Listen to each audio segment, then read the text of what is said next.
What's going on, everybody? Welcome in to Blazers Uprise Live. This is the first Blazers Uprise Live show of the offseason. So we're just going to get to some offseason content plans and ideas. We don't really have anything set in stone, but we have a general idea of some stuff that we want to do, and you guys, of course, can bounce us your ideas. Obviously, I don't want to commit too much, but I am starting a second channel, or a third. I don't know. It's a different channel, just a general NBA channel.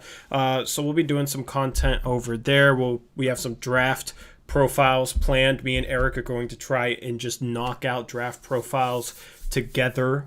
We got a plan for those, so we'll kind of go into that. The guys in the Blazers range will probably post over on the main channel, Blazers Uprise. But other guys that aren't really in the Blazers range will post on the NBA Uprise channel that we've started, and that channel should hopefully be a stepping stone into accomplishing some bigger things that I have planned in the next year or so. So I figured we'd start it now, and if that channel gets a lot of attention, it could help us do some of the things that we have planned and make it a little easier on us. And the thing is, a lot of draft profiles are watched by general NBA fans, especially. I think my most watched video, or my second most watched video, was a Darius Bazley draft profile, and that was because a bunch of OKC fans found it after they drafted Bazley. Bazley. God, why do I still mess that up? But which one is it? Why am I struggling with that right now? It's Bazley, I think. I rewatched that video and it messed me up because I said Bazley all video. Bazley. He has actually looking solid lately. I like it. I watched just a little bit of that game today, and I saw him hit a three. I was like, that's my guy, because that was my draft crush last year. But Me too.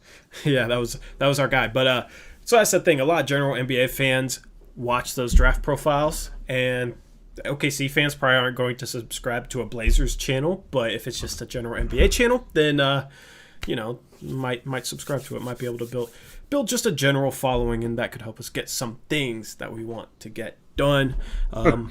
Also, I thought it'd be kind of cool to put together just like, trade videos, just not necessarily just regarding the Blazers, because the Blazers are kind of stuck. There's not a ton of options they have available, but other teams might have more options available. So it might be fun just to do some general NBA content now that we don't have games, now that we're only streaming twice a week instead of like 6 times a week, which is what we were doing during the bubble. So that is the whole plan with that. Any questions? Any thoughts that you have, Eric? I'll take any questions in the chat. Raise your hand. Trevin said he watched that video yesterday, and the Bazley was so annoying. I know. I watched it back, and it was so annoying because, I'd never heard like an announcer say his name. So we will talk about the NBA action today as well. We'll talk about LaMarcus Aldridge because me and Eric got into a conversation on Twitter regarding him. So still got some basketball stuff to go over. But, we're going to try and do 60 draft profiles. That is hopefully the plan. And the way we're going to structure it is, let me find it. We have like a specific structure we're going to, and I just want to run it past you guys. So it'll kind of be like 8 segments, and I'll just explain them right now to see if I'm missing anything. So when we do our draft profiles, we'll go over the player's name, their college or country they're from, their information, what position they are, whatnot, their draft range. Then the second part, we'll go over their stats from EuroLeague or college basketball, whatever they played. Third, I'll go over, just some strengths. I won't even really go into too much depth. I'll just kind of list some of their strengths. Fourth, I'll list their weaknesses. Fifth, I'll give NBA comparison or two. Sixth, I'll bring in Eric into it, and we will each have, that player rated on our big board, which most likely will be different, and me and Eric will give our personal opinions on that player. And then at the end, we'll come up with a couple teams that we think that player fits well in at the end of it. That are kind of around the draft range that player might go in. So that's kind of the plan that I have for draft profiles. What do you guys think of that? Is there anything I'm missing? Let me know. Anything I'm missing, Eric? No, I mean, that pretty much covers it. Seems like it'd be pretty good, because what I've noticed about a lot of the draft profiles on YouTube, and this was actually Eric's idea to like have both of us give our opinions, and they differ a little bit, which I think was a great idea, because a lot of the draft profiles on YouTube, don't have like two guys kind of debating a prospect. So that could just be a cool little wrinkle that makes it, fun and brings Eric into some of these videos. So that is kind of the goal. Another new channel. How many channels do y'all need? 2 is enough. Mac Mole, you don't know what I have planned, bro. You don't know what I have planned. It's to try and accomplish something bigger. But that's just going to be general NBA content. We'll still have the Blazers content over here. I'm not going to, other than the draft profiles, I'm not going to commit too much because I don't want to overcommit, which definitely has been a thing that I do in the past. So I hope to like maybe surprise you guys a little bit instead of saying I'm going to do a bunch of stuff and then not doing it. So I do have some ideas, but I'm not even really going to list them. But, we'll at least do the draft profiles over there and have some draft profiles on Blazers Uprise. And we're going to get back into the video making process. I might make my videos shorter just to save time, just so it's easier to push out, more videos. So in terms of mailbags and whatnot. I also had the idea, like, let me know what you think of this, Eric. Like maybe me and you switching off every other week for mailbags if you want. That would be kind of cool. Because I know some people would like to see a mailbag from you, and I know you've brought that up. So that way we can maybe do it once a week, and I can, of course, help you with that. And, so, Eric could do a mailbag and say, leave your questions below, and Tori will answer them next week. And I'll say, leave them below. Eric can answer them next week, and maybe get those back to Mondays and have those on the Blazers Uprise channel, the main channel. And then I do want to do like a Blazers Pulse episode. So kind of the stuff that I've done before, we will do that in the next month. And then we'll have to do some more trade talk videos. Yeah, so we'll have that. I was thinking about putting out like a trade because we have the traded player exception. I was thinking about maybe putting out a video just about like a few different targets that we could maybe look at with that traded player exception, just that type of stuff. Yep. I kind of want to do like a stupid crazy trade every once in a while, like just have some fun with some things. Eric's pipe dream. Get some people riled up a little bit. Yeah. Yeah, that'd be fun. So yeah, we do sign and trade Whiteside to like 8 different teams. What teams fit best for our sign and trade for Whiteside? Oh my goodness. Yeah, so I'm excited for this offseason, just some of the content that we'll be able to push out. And, of course, we have the website coming up, so we are busy. It'll be fun. Just we're going to be killing it. The content's going to be a little different now that we don't have post-game streams and all that, and we're not previewing games. But I think, honestly, it might be even more enjoyable. I enjoy watching basketball, but just to be able to, like, me and Eric love doing off-season type ideas, trade ideas, that type of stuff. I know a lot of people like watching those types of videos. And it's fresh. You know what I mean? It's fresh because during the hiatus between April and August, there was really no point to talk trade ideas or, we talked draft prospects a little bit, but it like wasn't the off-season. You know what I mean? It was like, oh, let's wait until the season restarts.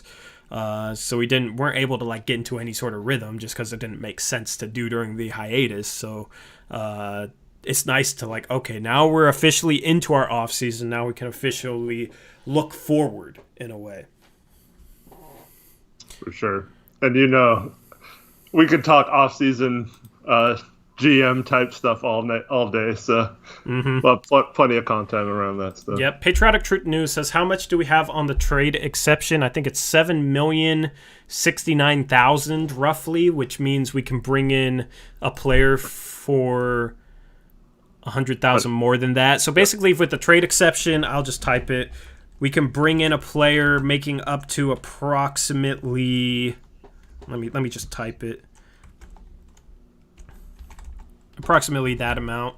Oh, let me remove that because I forgot to put the extra zero. Approximately 7,169,000. All right. So with the trade player exception, we can bring in a player making up to that amount without having to trade anything out to match that. So a guy like Nemanja Bjelica, he makes barely under that, so we could bring him in without having to trade anything out. That's why he's a guy that I like as a possible option, because we wouldn't have to use a mid-level exception or any free agency tool in order to bring him in, and we wouldn't have to trade anybody out. So I hope that that's a tool that we're able to use productively this offseason, because it could make everything a lot easier. Did you see my idea today? What was that? On Discord? No, I did not.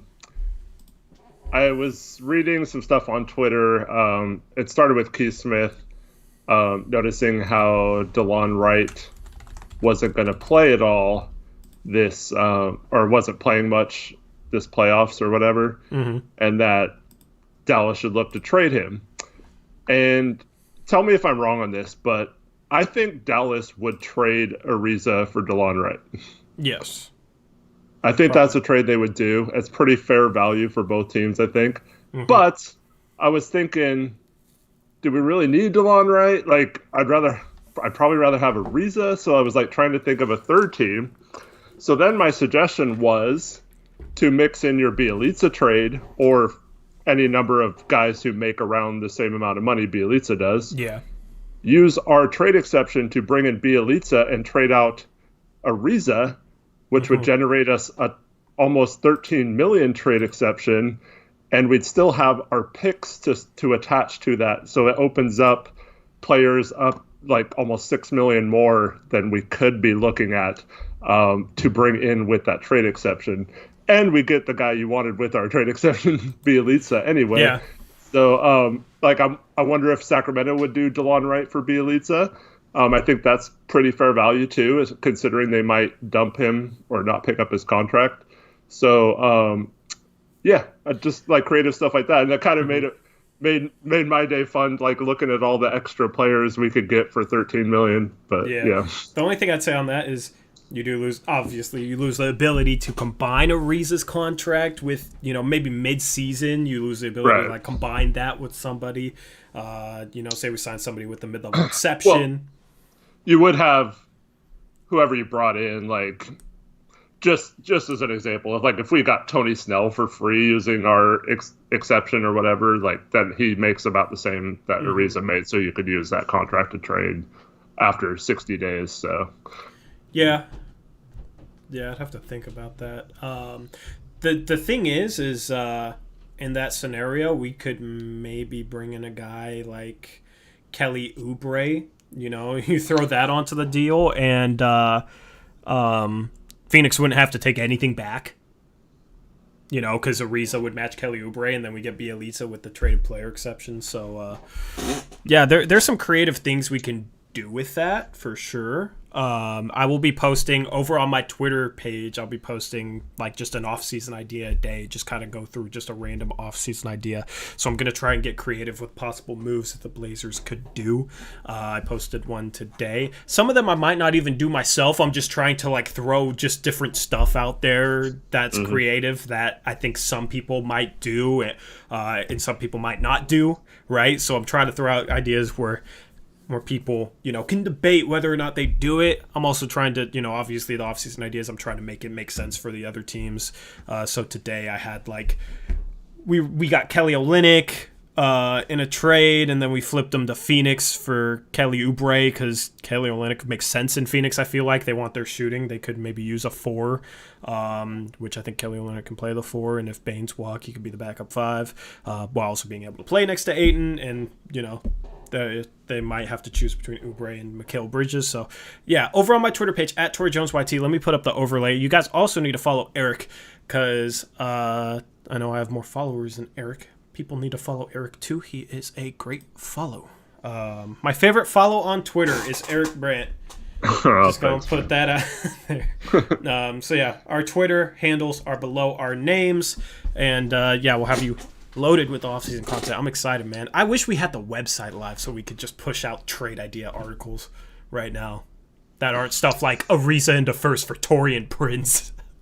And Ariza and Simons at a first for Aaron Gordon. Yeah, it's just disgusting, man.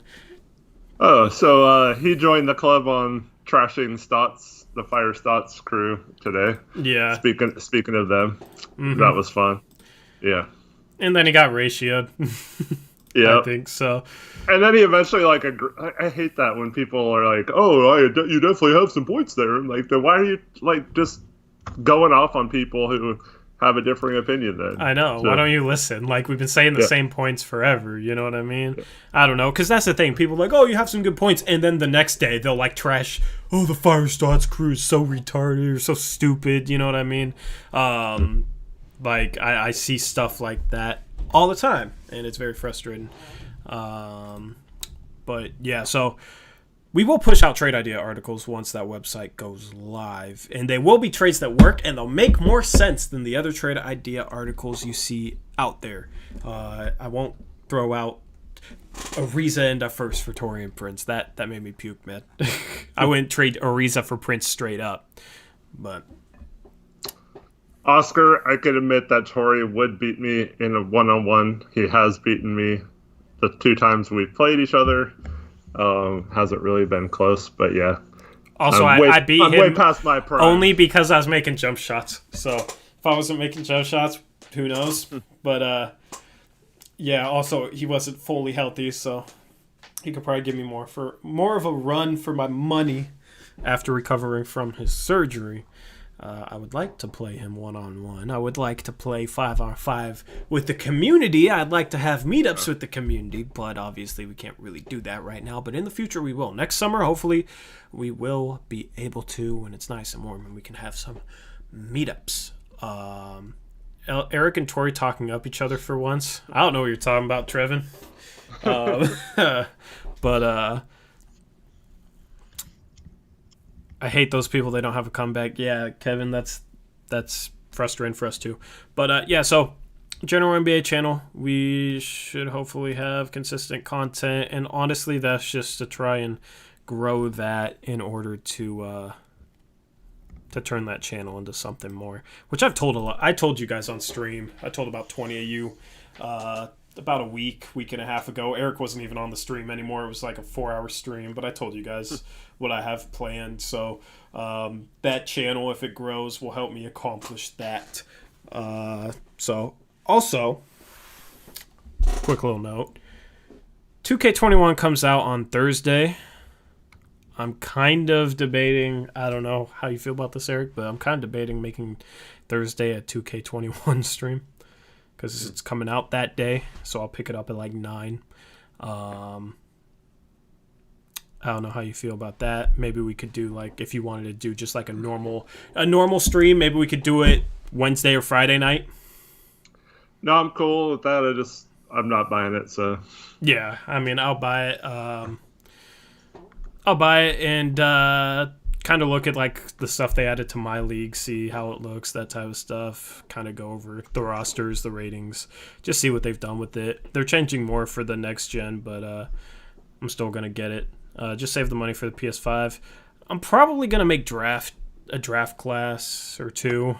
The guy who is like the most popular draft class creator for my league, I don't know if you guys know who Jack Moves is. He hit me up and said he was moving over to Xbox and wanted some, like, I've done draft classes in the past on 2K, so he wanted to have somebody who he like trusts, that he knows like does a decent job on them. So I don't know, I'm not 100% positive I will be doing draft classes, but I'll probably try and do at least 1 or 2. I got to figure it out. But that could maybe be exposure for that NBA Uprise channel. I'll just make a PS4 account named NBA Uprise and try and market that channel through the draft class, if that makes sense. But yeah, so, and I want the game with the I want Dame's game. You know what I mean? I want the game with Dame on the cover. So that helped me make my decision, was Dame being on the cover. So I just want that hard copy with Dame on the cover. Name it YT-NBA Uprise. Yeah, that might be good. Yeah. That's a good idea, 2K. Do it something like that. So that'll be something that could maybe help that channel and help it grow, and then we're gonna try and build off that. So The nice thing about the season possibly getting pushed back next year is it allows us more time to kind of try and accomplish some things that we're going to try and do with this. And yeah, so anyway, you guys have any ideas for off-season content that we could do? I'm not saying I'll just take any idea because I'm not trying to overcommit. I just want to know what you guys want to see. This is a brainstorming session. 2K Land wants us to try and find a late second round pick and interview him. Yeah. Which I'd be down with. It's just kind of hard to accomplish. Yeah, we've never actually, other than Patreon donors, we've never actually interviewed anybody, so that'd be kind of going in deep, I feel like. So, not a bad idea. Not a bad idea. That's actually a good idea, but I don't know. I would rather start small, I'd rather start low, before I start going after NBA draft prospects. Yeah, I remember that thread with No, says Trevin, with what kind of idiot has YT in their name? It's so stupid. I and never somebody tagged Mr. Beast because he had Mr. Beast YT. Yeah, stupid. Mm-hmm. I'm a YouTuber. Tory Jones was taken, so yeah. Little Bakel, yeah. If Corona wasn't the thing right now, we'd definitely be out there hanging with you guys more often, both playing ball and watching Blazer games and having artist stuff. But yeah, the cool thing to do would be to have a watch party and do a post game stream after that watch party, wherever we have the watch party. That would be interesting. I don't know the logistics of that, but that could be kind of cool. Yeah, that could be fun. It would have been nice during the bubble because we could have watched a 1:00 game and it still would have been plenty of time to go play afterwards. Mm-hmm. Yeah, we'll have some cool stuff next season. Next season, I want to bring more guests on, if possible, onto the shows on this channel, onto the streams on this channel. Maybe post game shows too. That would just be cool. Just kind of open it up, bring in different voices, and then meetups in the future will be something that we'll definitely do. So this can be a brainstorming this could be a brainstorming session, not just for content, but also for stuff that we could do with the channel. Because now it's the off season, going into next year. Now we're not worried about playoffs or anything like that. Now we can start focusing on different stuff that we could do. We already got the website being built. That'll go live in 3 weeks, hopefully, as long as everything goes well with that. So we already are on that train, so we're building. If you guys have any other ideas for just different stuff that we could do, whether it's content or outside of just the content, definitely let us know in this chat. Or if you come up with the idea when we're not streaming, send us a DM or email it to us, blazersuprise@gmail.com. There's many ways you can get in contact with us. Kyle Wilson says, how about this? Additions you want to see in next NBA 2K My Career? That might be a good video for you. Maybe. I don't play My Career, though, so that I wouldn't be the right person to make that video. That's true. And Nas says, make a YouTube video comparing draft prospects to NBA players past or current. Yeah, Tori did mention that was going to be part of our draft profiles. Mm-hmm.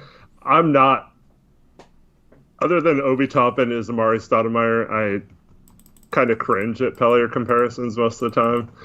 So I'm not a huge fan of that. It's just play style for the most part. Yeah, I know. LaMelo Ball is Thomas Satoransky.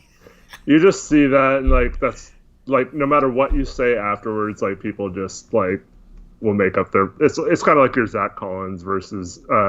That wasn't an actual. That was not a player comparison. Though. No, I know. But this is what I'm saying.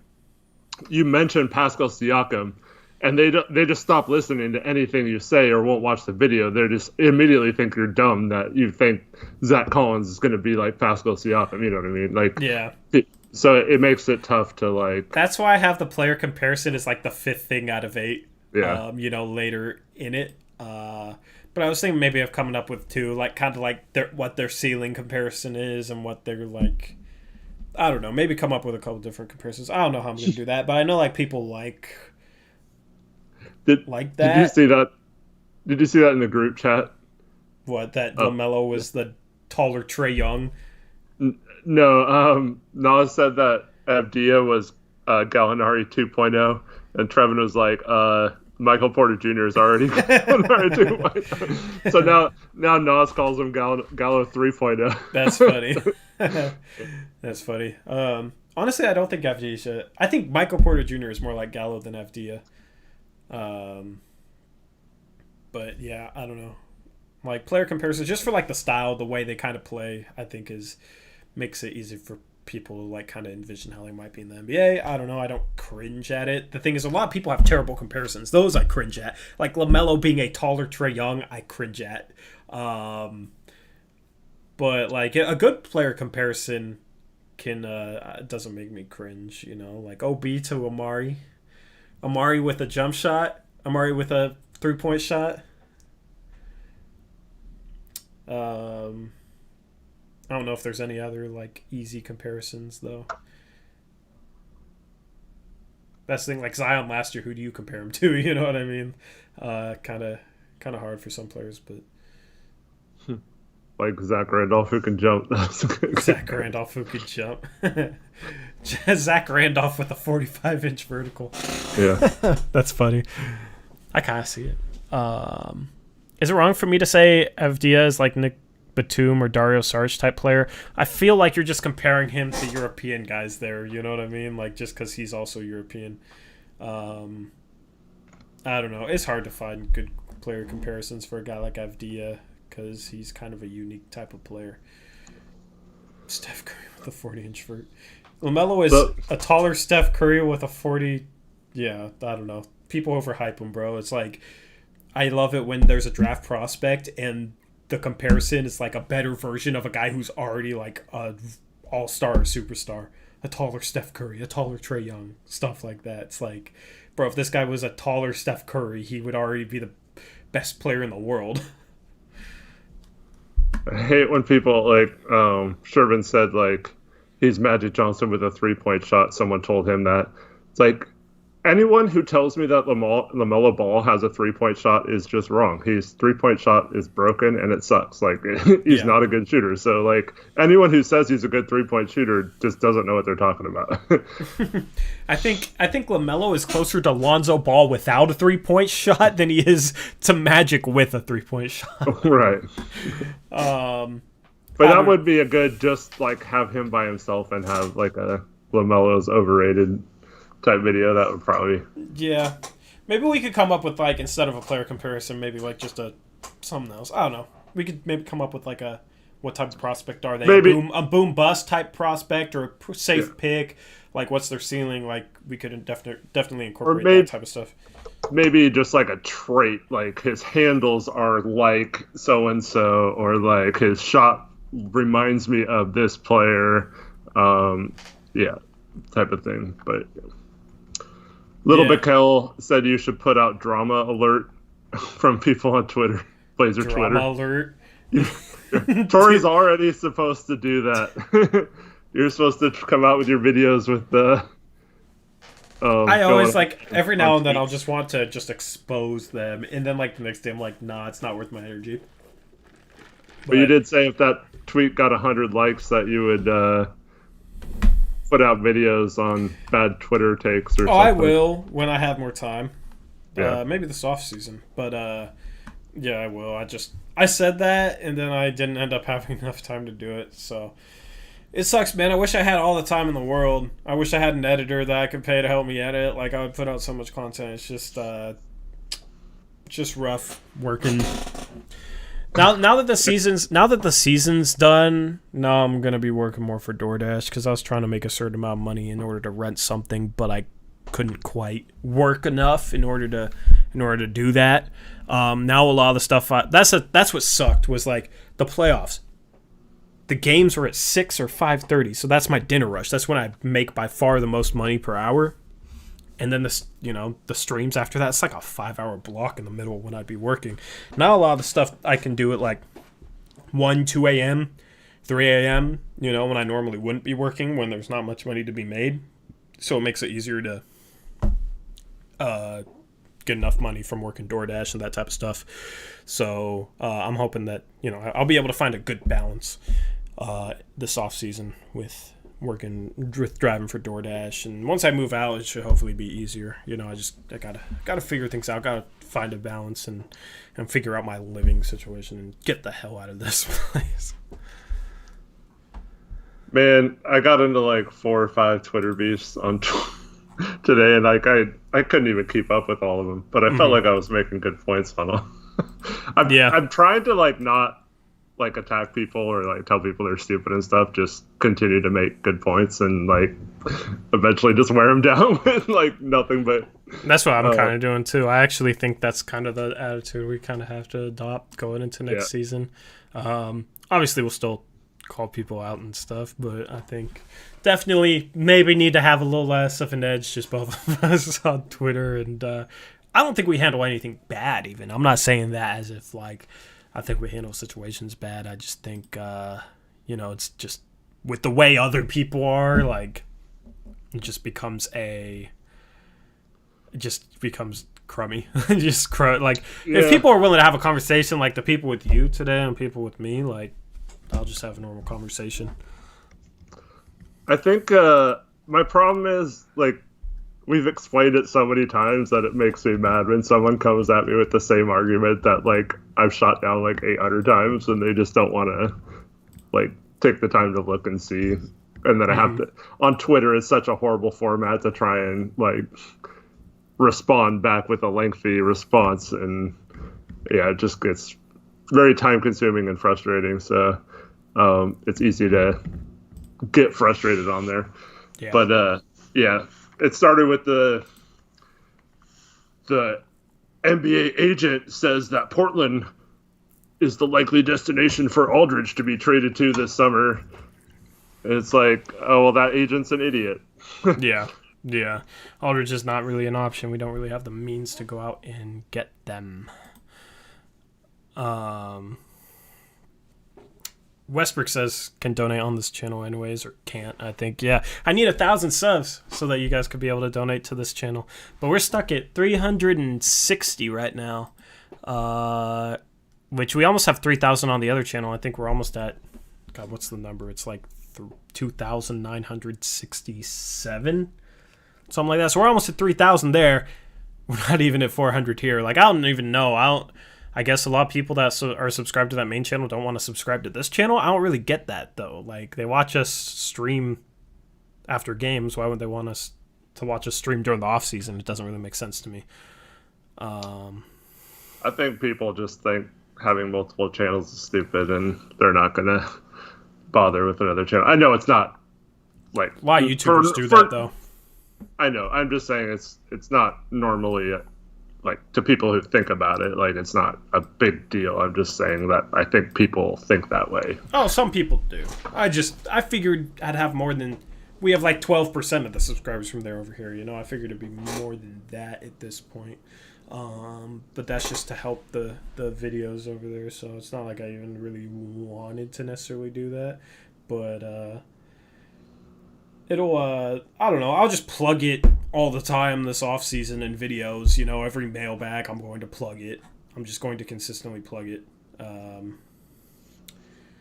And yeah, the thing is that NBA Uppress channel isn't really for like Blazer fans anyway, so I'm not really like that concerned with like a bunch of people from Blazers Uprise subscribing over there. It'd be nice to have that little bump to start, but it's more just for general NBA fans who wouldn't subscribe to the Blazers channel, so that's a little different than this, where it's like, man, I wish just a third of them would, so I could have 1,000 subs on here, so I could monetize it. Plug it after every question on the mailbags.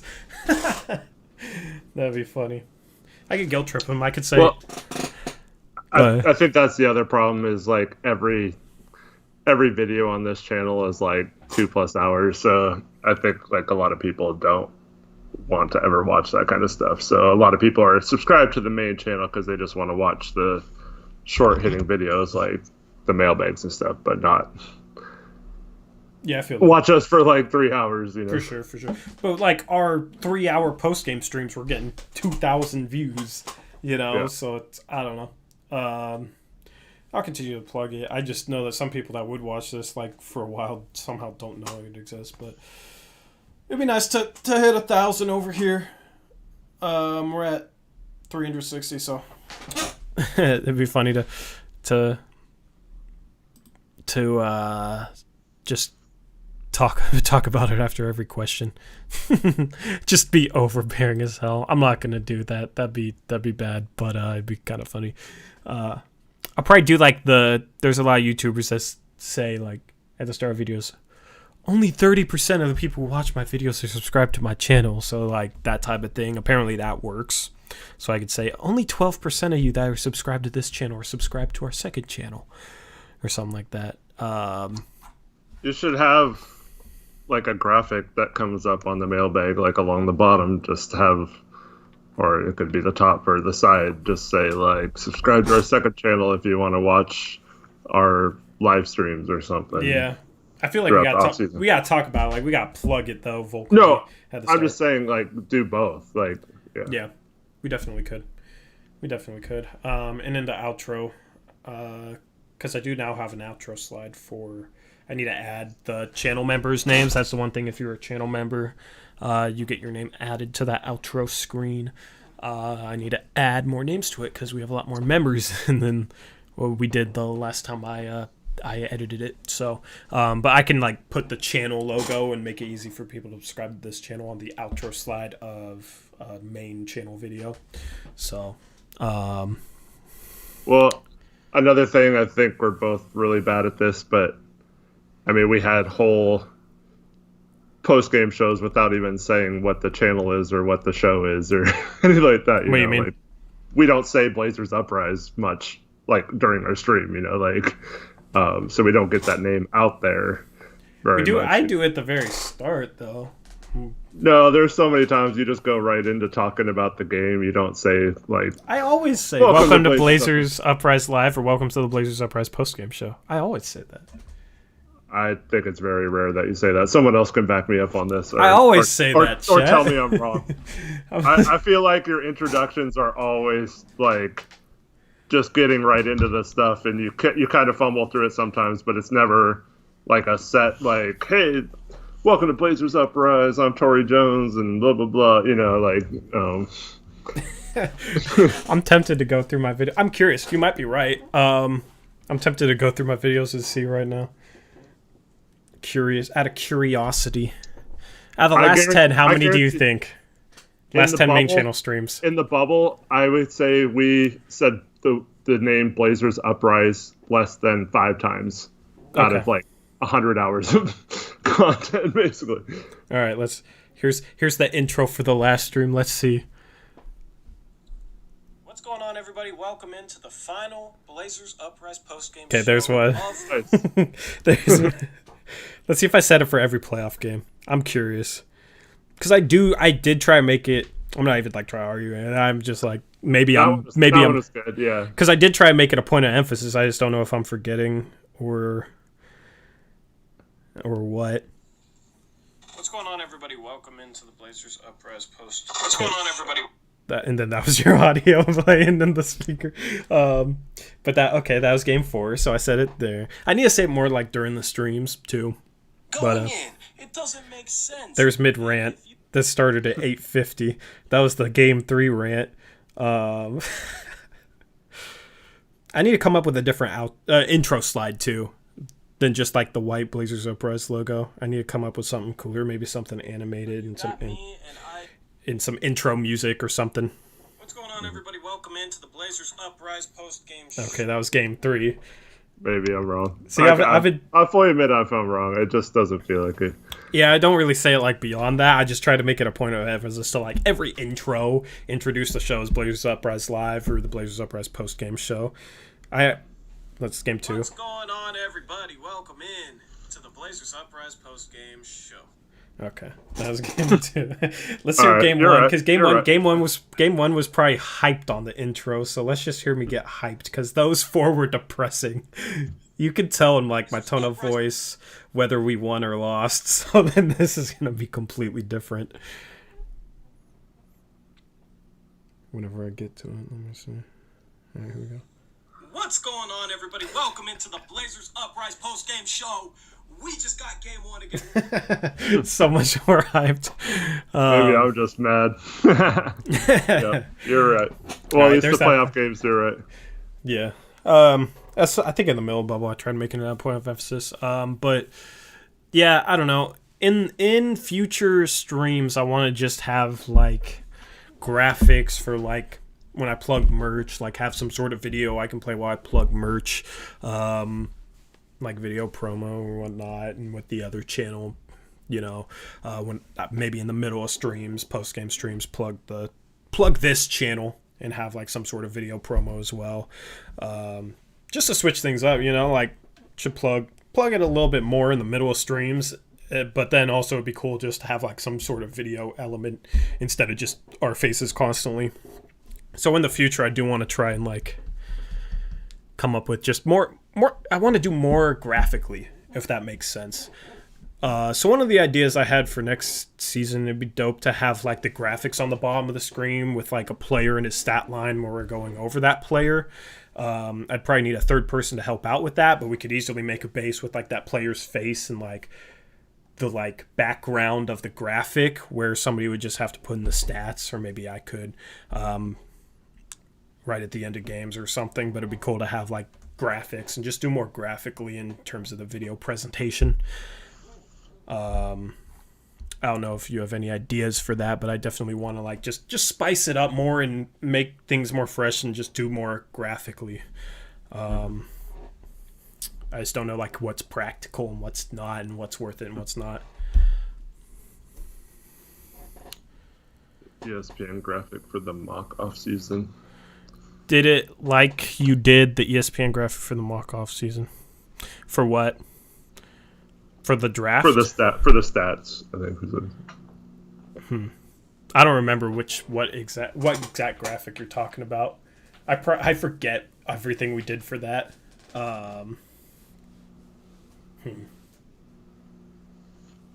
Yeah, but I could definitely. That's the thing, is I just have to have the graphic base where like you could have it for specific players with their picture and whatnot, and you just have to add like the stat line to the graphic. So it could be done really easily if we had a third person that could just easily do it, like while we start the stream, and then upload it to a folder. And especially if I had you on a second screen where I could have my full main screen to be able to add stuff, where like it was just capturing the second screen, which was you, could definitely like easily like load it into the stream.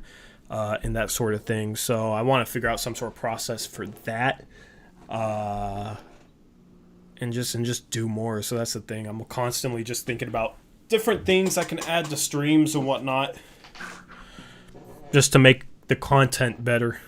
I'm constantly like thinking about that. So that's kind of what this stream is. It's a laid back stream, and I'll constantly kind of talk with you guys about it. Not as much as I am in this stream, but in future streams throughout the off season. I definitely want you guys to have input into the channel and like tell me different things that you guys want to see, and basically give you guys some level of control. You know what I mean? Like I want to do what you guys want. I want to give you guys what you guys want to see. So for sure.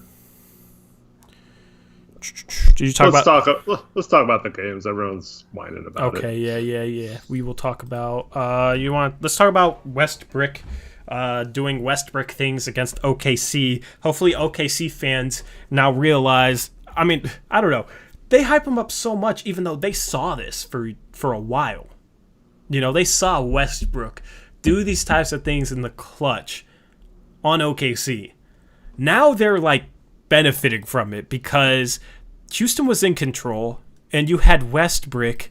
He didn't even brick. He airballed a mid-range jumper in the final minute. I believe he had 2 turnovers in the final minute and a half down the stretch, so just 3 wasted possessions from him that helped OKC win this game. Just kind of interesting to like see like Thunder fans, excited because Westbrook is shooting. We're excited because he's doing stuff that he did for OKC when they used to like excuse that all the time, if that makes sense. So yeah, this is exactly what I was hoping to see out of this series. It was a shame that Westbrook missed the first few games, because we would have missed out on this lovely performance like this, and watching him choke against his old team, man, it's a lovely sight to see. Mm-hmm. It's just I don't think we can go wrong. Like, I kind of want OKC to beat Houston because for Houston to trade for Westbrook and to give up all those picks and stuff to do so, to give up CP3, even though I'm not the biggest CP3 fan either, like just to have CP3 punk his old team like that after they had to basically give up several picks to get rid of him, that would just be a hilarious storyline. And Houston, you know, they have this like, oh, we're going to play small, we're going to have this creative thing for the playoffs and all that. So if they lose in the first round, that would be amazing. Yeah. But on the other hand, you know, OKC losing isn't bad either because you can shut some of those fans Either up. way, they'll get whatever team wins will get wiped in the second round. I feel like. Yeah. Especially Houston. Houston cannot like AD can defend the perimeter, bro. Who the hell is going to defend AD? Like you can put AD and a guy like JaVale on PJ Tucker and Robert Covington and be fine, I feel like. You know what I mean? Like, they might not have the rim protection around the rim necessarily, but who's going to defend those guys on the other side? We saw against our big lineups how well the Lakers rebounded offensively.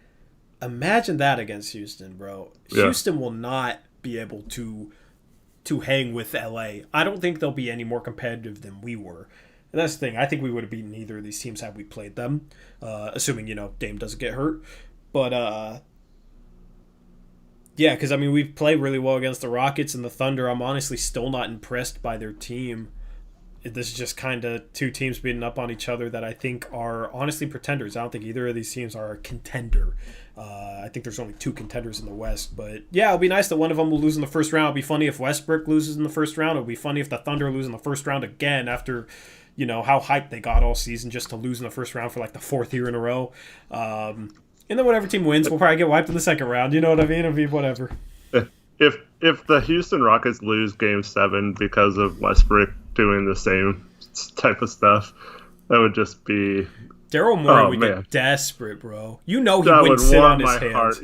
If they lost to this Thunder team, bro, they were doing just as good without Westbrook, too. Because they were 2-2, and then Westbrook comes back, they're down 1-1. So if they lost them 1-1 and 2 with Westbrook, they couldn't use Westbrook as the excuse because they went 2-2 without him. And then if they go 1-2 with him, you can't use Westbrook as the excuse for losing the series and not having him because he was there when you guys lost 2 of the games.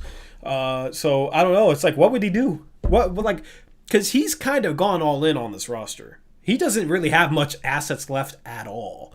No, it's tough for them to trade a pick, at least first rounders, especially since they gave up their one to get Covington in the first place. Mm-hmm. Or actually, they got one. They had to trade Capella to get a first to get Covington, basically. But yeah, it's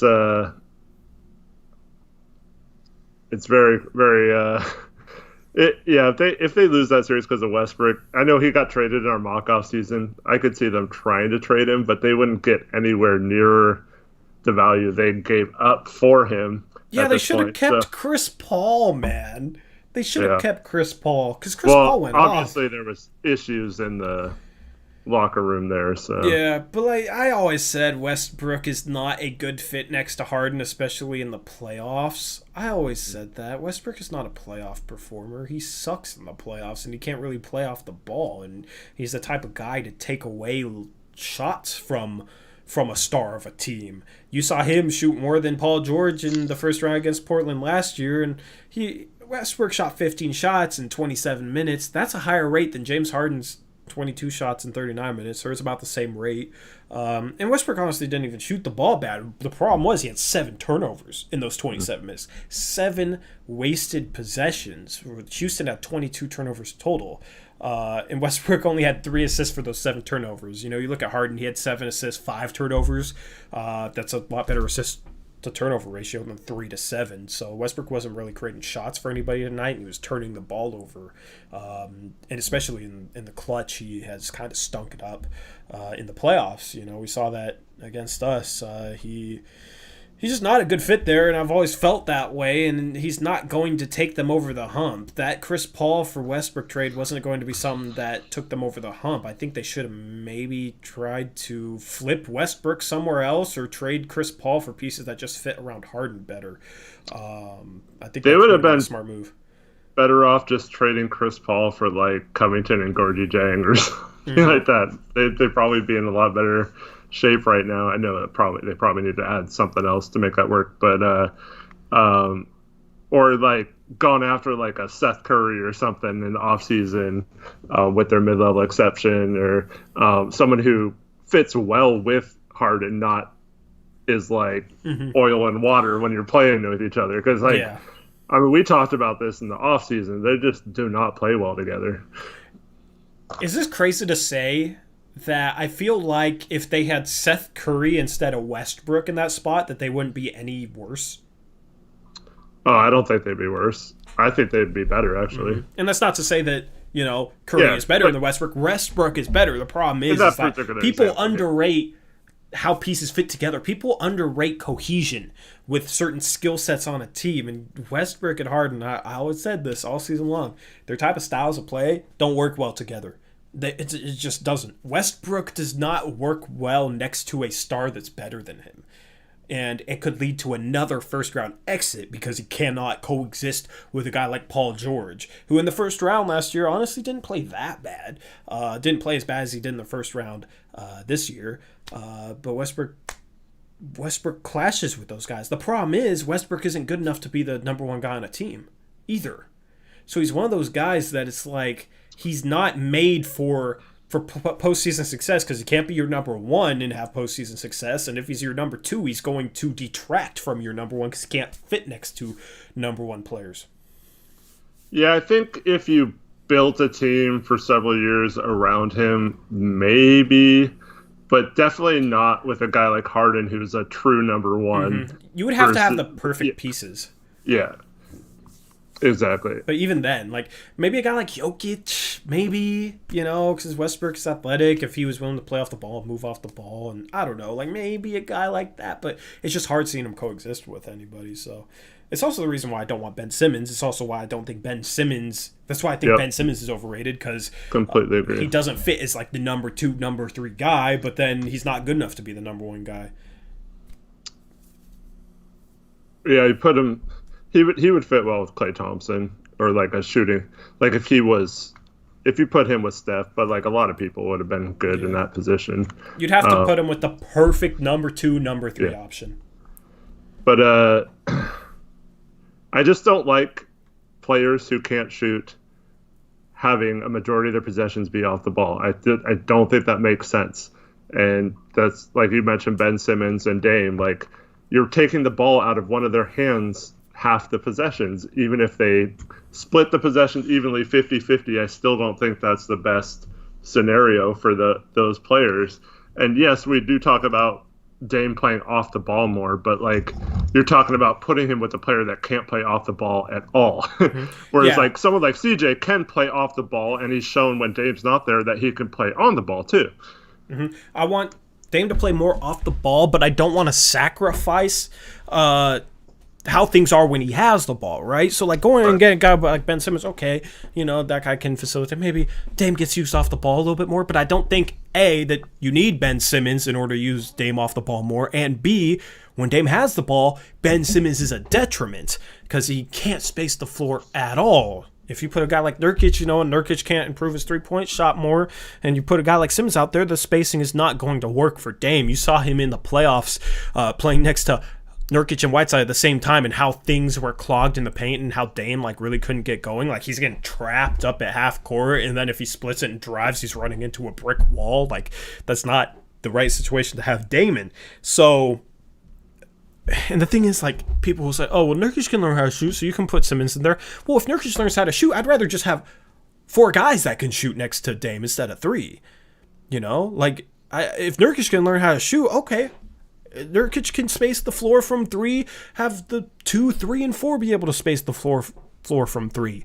That would give Dame so much space in order to operate. Like, so I'm not a fan of going and getting number 2 that sacrifices the ability for the number one to operate with the ball in his hands. So, like Daniel says, you're forgetting Ben Simmons' defense is elite. We're not forgetting that. It's just, I don't think trading a complete disaster on offense for a better defender is a recipe for success, especially since our scheme is kind of crap anyway, so it doesn't really matter if we have an elite defender. It won't make as much difference as the spacing on the offensive end. You're rearranging your problems by doing that, right? Yeah, certain things get better, certain things get worse. I'm not a fan of trading CJ just to make a lateral move. I'd be down to trade CJ if it noticeably made us better, but rearranging your problems isn't going to make you better. You gotta solve problems without creating new ones, which that's all you're doing if you trade CJ for Ben Simmons. And this goes back to the Jimmy Butler versus Chris Middleton debate we had.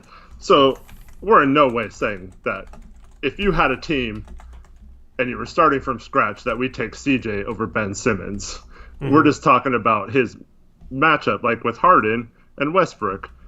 We feel like Dame and Simmons would be similar to that, where their play styles do not mesh well enough to make that work. Mm-hmm. And the only reason Philadelphia would trade Ben Simmons in the first place is because they don't think he meshes well with Embiid. That's the only reason they would even trade him, is they don't think he meshes well with Embiid. So, Trevin said, people want to completely destroy our offense for somebody who's a good defender. Yeah, and what's funny is those people will then act like all our offensive problems are due to that defensive player and blame any of our struggles offensively due to that defensive player and just crap all over that defensive player, because in the past we've seen that with Harkless and Aminu, right? Like, people can't make up their mind on what type of players they want, right? They Chad Doing, just as an example, was begging for Ryan Anderson a couple years ago, who's just a horrible defender, but he can shoot threes at power forward, right? He hated all season long on Aminu and Harkless. But this year, what was it? We don't have versatile defensive wings. It's like, make up your mind on what you want, right? Like, that's the thing, is they underrated the defense that guys like Aminu and Harkless provided until this season, where all of a sudden the excuse is, we don't have good enough defenders. It's like, yeah, we need both. We need 3-and-D guys, right? So we don't need a guy like Ryan Anderson who can't defend. Even Melo. Melo earlier this season, in the bubble, he was actually a solid defender. But earlier this season, Melo was kind of hurting our defense. Was definitely hurting our defense because he wasn't defending at all. So that's the thing, is people were hating on our defenders and just wanted 3-point shooters, and that's all that really mattered to them. And now that they got them, now it's we need defenders. It's no, we need both. What's up, Gary? But earlier, someone, I forgot who it was, might have been Caleb. I'm sorry if I missed who that was, but someone was saying, do we have anything that we could trade OKC to sign and trade for Gallo this offseason? And I'll just ignore the sign and trade part of that. But that's the same kind of thing. We don't necessarily need to make a huge move for a power forward who is not a great defender and won't mesh well with our guards and stuff like that. And yes, our offense would be great, but once again, we're just magnifying a problem to strengthen something that's not a problem. And Russell Westbrook says that he just wants Ben Simmons because it upgrades the overall talent level of the team. But we've talked about this before. Tori and I both feel this way. I'm sorry if I'm speaking for you, but we don't necessarily need top-end talent. We need talent that fits around the pieces we already have. I feel like we have a good base. We need to find the players that complement them, not necessarily. I'd say we need better top-end talent that also fits. That's how I'd put it. We need to increase our top-end talent, but they need to fit as well. Getting a guy who's a worse fit that's a better player is not going to be something that's good for the team. Ben Simmons is a little bit better than CJ, but it's not going to make the team better because he's a worse fit. So in order for this team, I'd say to reach the next level, you need to increase the top-end talent, and it needs to fit around Dame and Nurkic. Yeah. But Simmons gets 16 points per game and 8 assists, right? and plays like really good defense. But that's not that impressive. I'm not that impressed by that. Yes, he's positionally versatile. Yes, but like he's a fringe all-star at best to me. Leo, the tweet said that basically Westbrook choked. Yeah. Allen Iverson made a tweet and then deleted it. But so if we traded CJ for Matisse Thybulle, right? Who everyone thinks, like, what? let's just say, hypothetically, right? Everyone thinks Matisse Thybulle is like the next great thing for defense, right? Mm-hmm. So if we traded him, so we had a lockdown defender on the wing or whatever, like, that doesn't. I mean, we'd be fighting to make the 8th seed next year, in my opinion. If we did it. And then if we did get into the playoffs, our offense would be tragically terrible because teams would just take Dame out of the game, trap him to death, make him give up the ball, and then we wouldn't have anybody else that could go get a shot. Matisse Thybulle, you'd end up with like Matisse Thybulle trying to go get a shot 1-on-1, or Gary Trent Jr. trying to go get a shot 1-on-1, which isn't really their games. Like, that's what it would be, and we would just suck offensively. Sure, we might hold them to like 5-6 less points, but we're going to be scoring 80 in the playoffs against elite defenses. And so Caleb says, seems I have a much higher opinion of how good Simmons is than Torrey. Again, yes, Torrey thinks Simmons is overrated, but he is talking strictly on fit with Dame, not that Simmons is like a terrible player or something. That's not what he's trying to say. He's not saying that Ben Simmons is worse than CJ. That's not. Here's what I'd say. How good Ben Simmons is, that's subjective, right? You can have whatever opinion you want on him. Him not being able to shoot is not subjective. He can't shoot. Like, that's basically a fact, right? You could look at how many threes has he made in his career. 1, 2. You know what I mean? He can't shoot at all. I don't think he'll ever be able to shoot. His shot's that broken. So in terms of like his fit, I don't think that's a subjective argument. You know, I mean, it is a little bit subjective, but I think that's more of a clear-cut thing than how good Ben Simmons is. So like, you can disagree with me on how good Ben Simmons is, but I have a hard time seeing somebody logically disagree with me on his fit, because it's just he's a worse fit because he can't space the floor. He can't play off Dame. I feel like Simmons, Aaron Gordon, those type of players would be glorified Evan Turners in our offense. Because those guys thrive off of getting out in transition, getting into the heart of the defense, that kind of stuff. They can't shoot the 3 ball. So we don't run in transition. We don't have creative sets to get those guys going towards the basket. They have to basically just break down people one-on-one. You completely take that out of Dame doing that if you, the pick and roll with Dame works most of the season to get you to the point you need to get to. It's just in the playoffs you need to come up with some more creative stuff. But like, I'd almost rather have Evan Turner than Aaron Gordon, and I'm not joking about that. Like, Aaron Gordon is not a good defender. He's a below average defender. For his career, he's a 32% three-point shooter. He's not good inside the arc for a big. The last 3 years, he shot under 50% inside the arc. He is a below average free throw shooter for his career. He's 70%. He needs to play in an up-tempo offense. We don't play up-tempo. Like, the people that want Aaron Gordon, like, I feel like Blazer fans that say they want Aaron Gordon, that just, this might be a little harsh, but that just confirms they're not paying enough attention. They're just kind of casual. You know what I mean? Because, like, Aaron Gordon, dunk contest champion, flashy dunker. Casual fans know his name because it's been dunk contests. The idea of what Aaron Gordon could be is actually really good. He's an athletic guy who could shoot threes, who could make plays for others, who should be a good defender. The problem is, he's none of those things, he's really none of those things.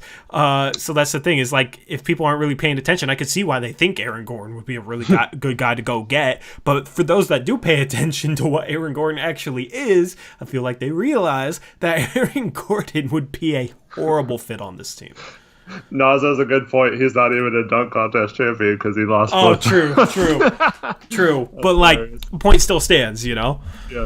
But Aaron Gordon, there's no way you could tell me if a person was good at basketball with that athleticism and body frame cannot like come close to leading the league in rebounds and shoot a higher percentage around the rim.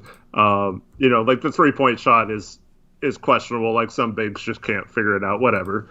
But like there's no reason why his other percentages and his rebound percentage and stuff like that, his defense is not elite after being in the league for 5-6 years now. That just tells me that he doesn't know how to use his athleticism to play basketball, or he's not working hard enough to refine those skills. And either way, it's not a good measure for someone. So like, I hate like people just think the idea of him is better than he is. And yeah, it drives me crazy. Yep. Who else is another like guy that Blazer fans really want that they really shouldn't? Because I know I'm forgetting a couple names. Well, Aldridge came up today. Aldridge, bro. Why would we want LaMarcus Aldridge back as our starting four? He's slowing down. He was never a good perimeter defender to begin with, but the four has moved more towards the perimeter, and LaMarcus Aldridge's defense has moved more towards that of a 5 instead of a 4. He's, 35 now, 36? His feet are slowing down. His rim protection has improved. He's a solid defender at a 5. At a 4, he's a very bad defender. He also has only proven to be a decent three-point shooter in 1 out of his 15 years in the NBA, and that was this past season. I'm not entirely sure that this past season was who he is as a three-point shooter. It's very likely it could be an aberration. He only played 53 games and shot 3 threes a game, shot 39%. But if you look at his three-point percentage before that, 41% when he only made a 3 every 3 games. So he barely shot threes this season. Made a 3 every 2 games back then. So he's not really shooting on volume until this year. Yes, he made 39%, but I'm not sold on him being that level of three-point shooter, and then he's a very bad defender. Why would we just made a whole point about how we need two-way players. We need two-way players that can shoot and defend from the power forward spot, and Aldridge is a guy who can't defend at the power forward spot, and he's a questionable three-point shooter. Why would we want that? The funny thing is we'd either have to trade Nurk or CJ, or you say we need perimeter defense, we'd have to trade Hood, if he opts in, Ariza and Zach Collins. Yeah. Basically, just to get him. So, like, there goes all our defense just to get Aldridge. And then we have, so many more holes. But, yeah, so it just drives me crazy with the sign and trade for Hassan form. Okay, let me just say this. I know the people listening, the 25 of you know this. But if anyone's watching this that does not understand this, no team wants Hassan Whiteside. And that is a requirement for doing a sign and trade. Don't bring up Jimmy Butler. Every team wants Jimmy Butler for the most part to be on their team. No team is going to want Hassan Whiteside. And then on top of that, be like, oh, you know what? We want to pay him $20 million a season. And then on top of that, we want to give you some good stuff back so we can have him too. Like, no team is going to want that. So I just cringe every time I see a trade thing. Like, Whiteside at best is going to get mid-level exception type offers. And I mean, he's in his 30s. He's got questionable attitude problems, all that kind of stuff. I know he's been a good soldier. He hasn't been complaining at all this year and stuff like that. But no team is going to want to give him a 3 or 4 year deal for $20 million a year and stuff like that. It's just not going to happen. So, yeah, not even the Rockets. The Rockets would rather just sign nothing but 6-foot guards this offseason than have a guy like Hassan Whiteside. He does not fit at all in their system. Not even a little bit. Yeah. But that's the thing. You also, if you sign and trade a player, it has to be a 3-year contract. So people sit there on Twitter oh, well, we could sign and trade Whiteside to San Antonio. First off, sign trades don't work that way. You can't decide to sign and trade somebody else or somebody somewhere else.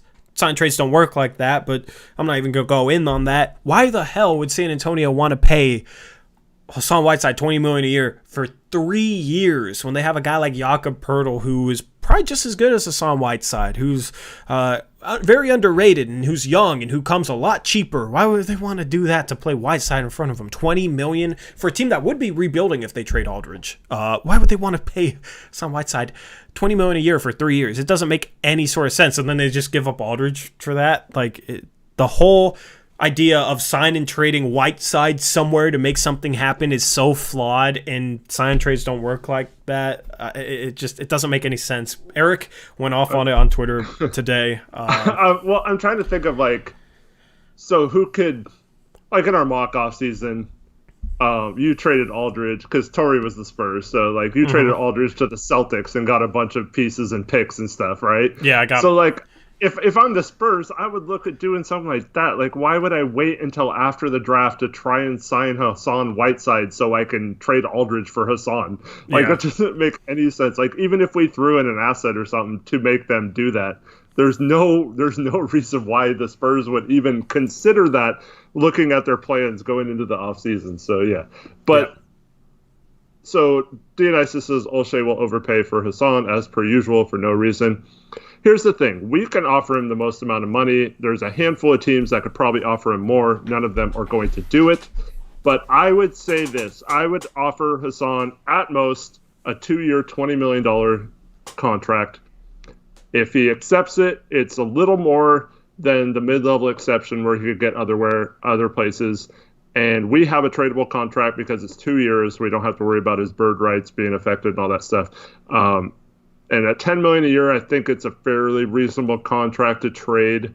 But I would not give him more than that. But it kind of keeps him happy that he got an offer more than the mid-level exception and maybe more accepting of his backup role because he seems to care about that kind of stuff. But yeah, I wouldn't do we've talked about other scenarios where we won't even need Hassan Whiteside, and we'll get more into that in the offseason. But yeah, I don't know. I think it's 50. I kind of think it's 50-50 whether he comes back. And Olshey should have traded him at the trade deadline, but if he goes out and makes a move that makes sense to replace him without it affecting other areas of the team, I'm not going to be too mad. For example, say he goes out and trades a couple 2 second-round picks for Rashawn Holmes or somebody like that who fits into the traded player exception, and Rashawn Holmes becomes our backup center. I'd be fine with that, right? We still have our MLE, we still have the biannual exception to use, so he'd make good use of the trade player exception, get a guy for $5 million. That contract would be tradable. Could combine it mid-season next year with other contracts. If you did something like that, okay, it was probably a mistake not trading Hassan, but we did make the playoffs in part because of it, and then we did get a replacement without giving up too much. We got replacement for good value, so in that sort of situation, it's not really a loss. I wouldn't really criticize Olshey for that. So I don't know. He might be proactive and find a Hassan replacement and just let him walk. I'd be cool with that. Finding a Hassan replacement could be as simple as Collins becomes the backup 5 next year and you go out and get a 4. There's I wouldn't be against him just kind of okay, well, we're going to let him walk and we're going to make sure we get a good replacement so we don't really lose. Yeah. The only reason why I said 2 years, $20 million is because, like I said, that we'd have a contract to trade. So if we only give him 1 year, $10 million. Yeah. If we only gave Hassan 1 year, $10 million, he would have a no trade clause. If we only give him a 1 year contract, if we give him a 2 year contract or 3 year contract or 4 year contract, whatever, if it's a multi-year contract, he wouldn't have a no trade clause. Basically, when a player has bird rights and you resign him to a 1 year contract, they end up having a no trade clause. Rodney Hood, when he got traded to us, basically had a no trade clause with the Cleveland Cavaliers that he waived to come to Portland, which makes a ton of sense for him to waive, but so that's the thing though. Who knows if Hassan would waive it? That contract wouldn't be easily tradable because Hassan might want to stay here. Not a lot of contending teams will be looking for a center like Hassan. Who's making $10 million, so I don't know. It'd create a complex situation and possibly make it so we wouldn't be able to use his contract in trades.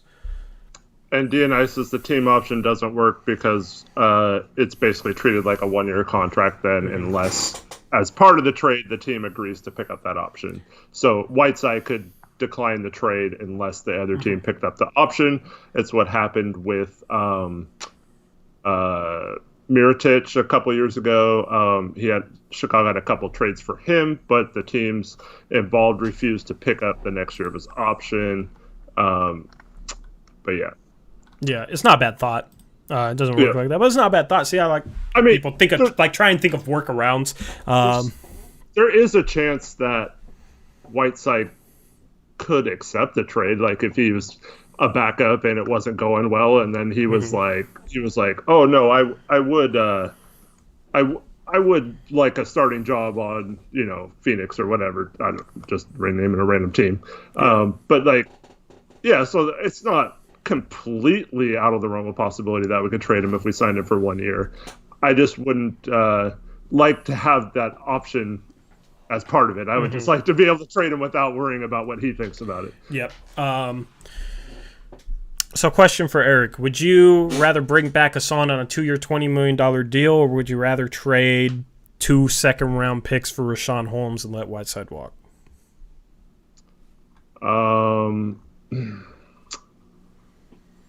I think I'd rather have Whiteside. Really?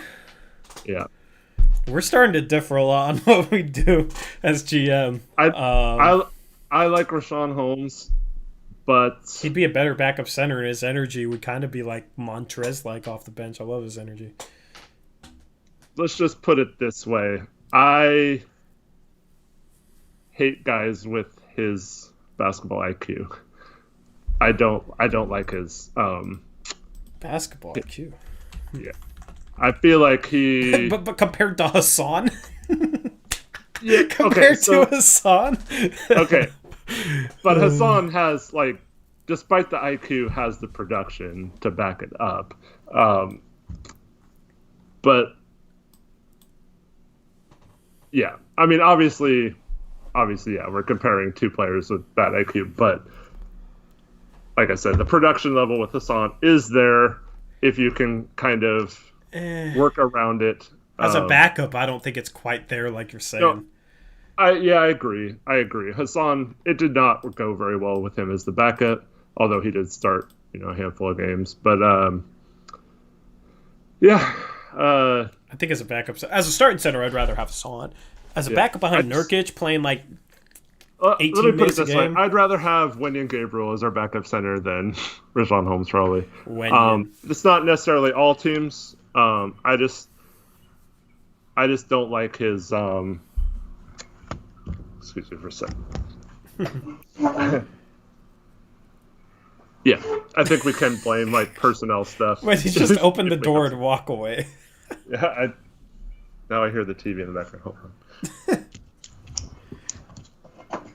on. Eric's hating too much on Richaun Holmes. What? Richaun Holmes per 36, 16 and 10, 1.6 blocks. Plays with a lot of energy. Killed us one game this year. Not the smartest player, but neither is Hassan. I think he's just as good as Hassan off the bench. And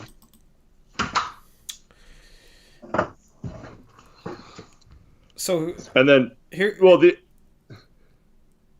other part of that is I'm not a huge fan of because one we can just retain, the other we have to give up picks to do so. Yeah, but you also have it would be easier to throw Holmes' contract into a deal, much easier than throwing Whiteside's 2 years, $20 million. That's true. Because there are a lot of teams that probably wouldn't want that. And then, say we didn't trade Whiteside, that would be money that's on the books going into next year's offseason, and maybe we would want more flexibility, which Holmes would be a free agent. And I think Holmes would be just as good as Whiteside.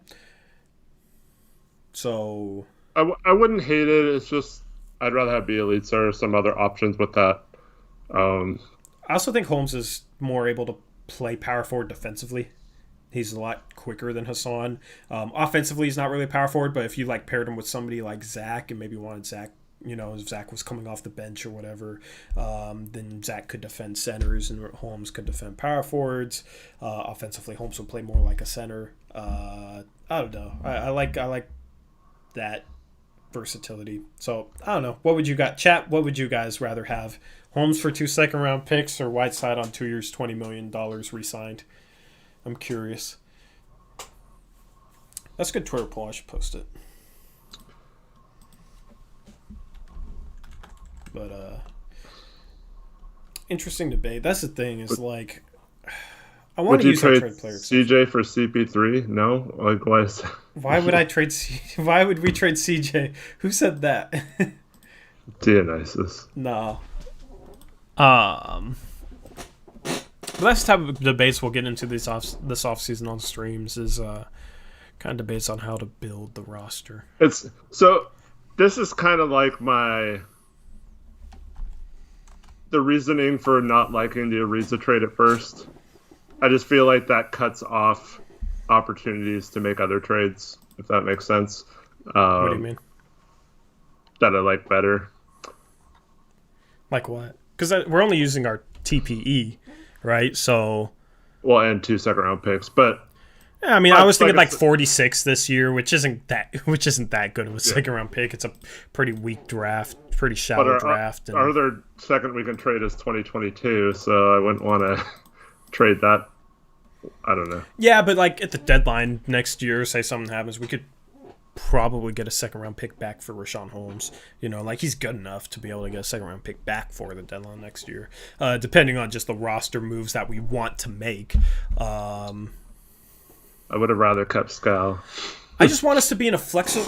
I want us to be in a flexible enough position at the deadline next year to be able to trade for a guy making $30 million without having to give up contracts we don't want to give up. It's just because of our season this year. I don't think that's going to be super possible. So you TPE for a guy like Holmes $5 million, and then you use the MLE on a guy for $9 million, right? You attach that to Ariza, that's like $27 million. You know what I mean? So like, it'd be nice to get somebody for the TPE. But then you're talking about trading away 2 guys you just acquired. True, but you could maybe get a kick in, somebody is a throw in that's like good enough, somebody off the buyout market. We got Enes Kanter a couple years ago. Like we should have a pretty deep team. Maybe Anthony's ready to step into a role. I don't know. I'm just hesitant to make any moves that involve adding a ton of salary or having our salary go up, because then you're talking about using the TPE and then trading for someone who makes more than the players you're sending out. It just keeps adding payroll to it. But like that would only be for that segment of the year, and maybe we're good enough next year where Jody's like, okay, I'm willing to pay that because we're 40-20 or something. But I don't.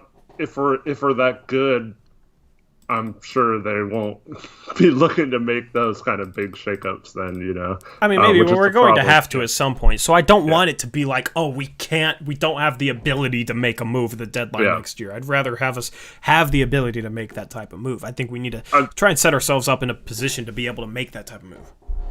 Yeah, I mean, that was the whole point of having all these expiring contracts last summer, and we turned it into Whiteside, and then we turned it into nothing, possibly. Mm-hmm. I just kind of resigned myself to the fact where you either have to do kind of questionable moves to get to that point, or you have to just try to make the best team you can and not worry about that kind of stuff. And if it happens, it happens. So, I do want to be creative and try to do that, but... Yeah, that second mindset I hate, though.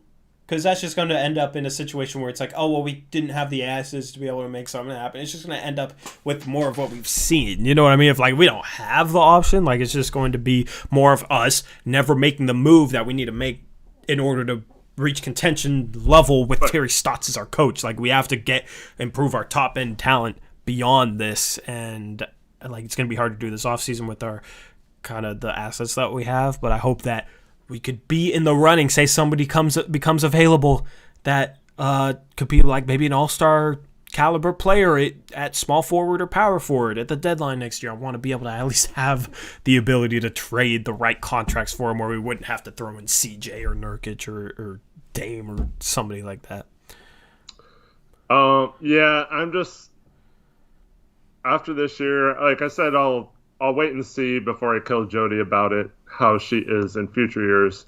But I'm not, with everything that happened with COVID and the season the way it happened, I just don't see a lot of scenarios where she okays any big contracts like she would have 2 years ago.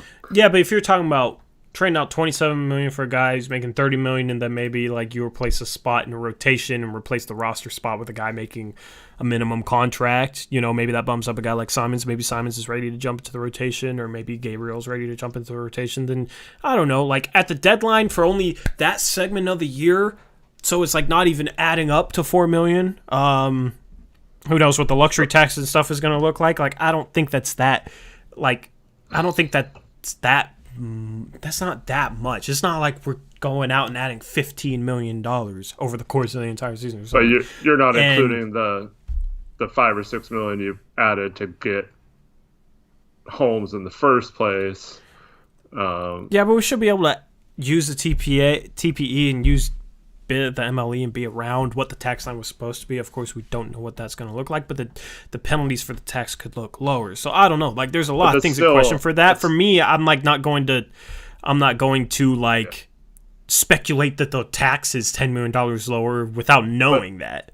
Yeah, that's not what I'm doing. But I'm saying even if there was no tax, you're still talking about a salary way over the cap number. So what if Jody was like, I want to be closer to that cap number? You don't know that though. See, that's the thing. Is like you're thinking of it like, oh well, Jody might not want to spend that much, so I'm not going to think about stuff we could do. But this is a team that had basically a free opportunity to add roster spots to their bubble lineup, and they chose not to do that either, just to save like a few $100,000. So I don't know. I think if Jody really cared that much about saving $1 million, she would just sell the team at this point.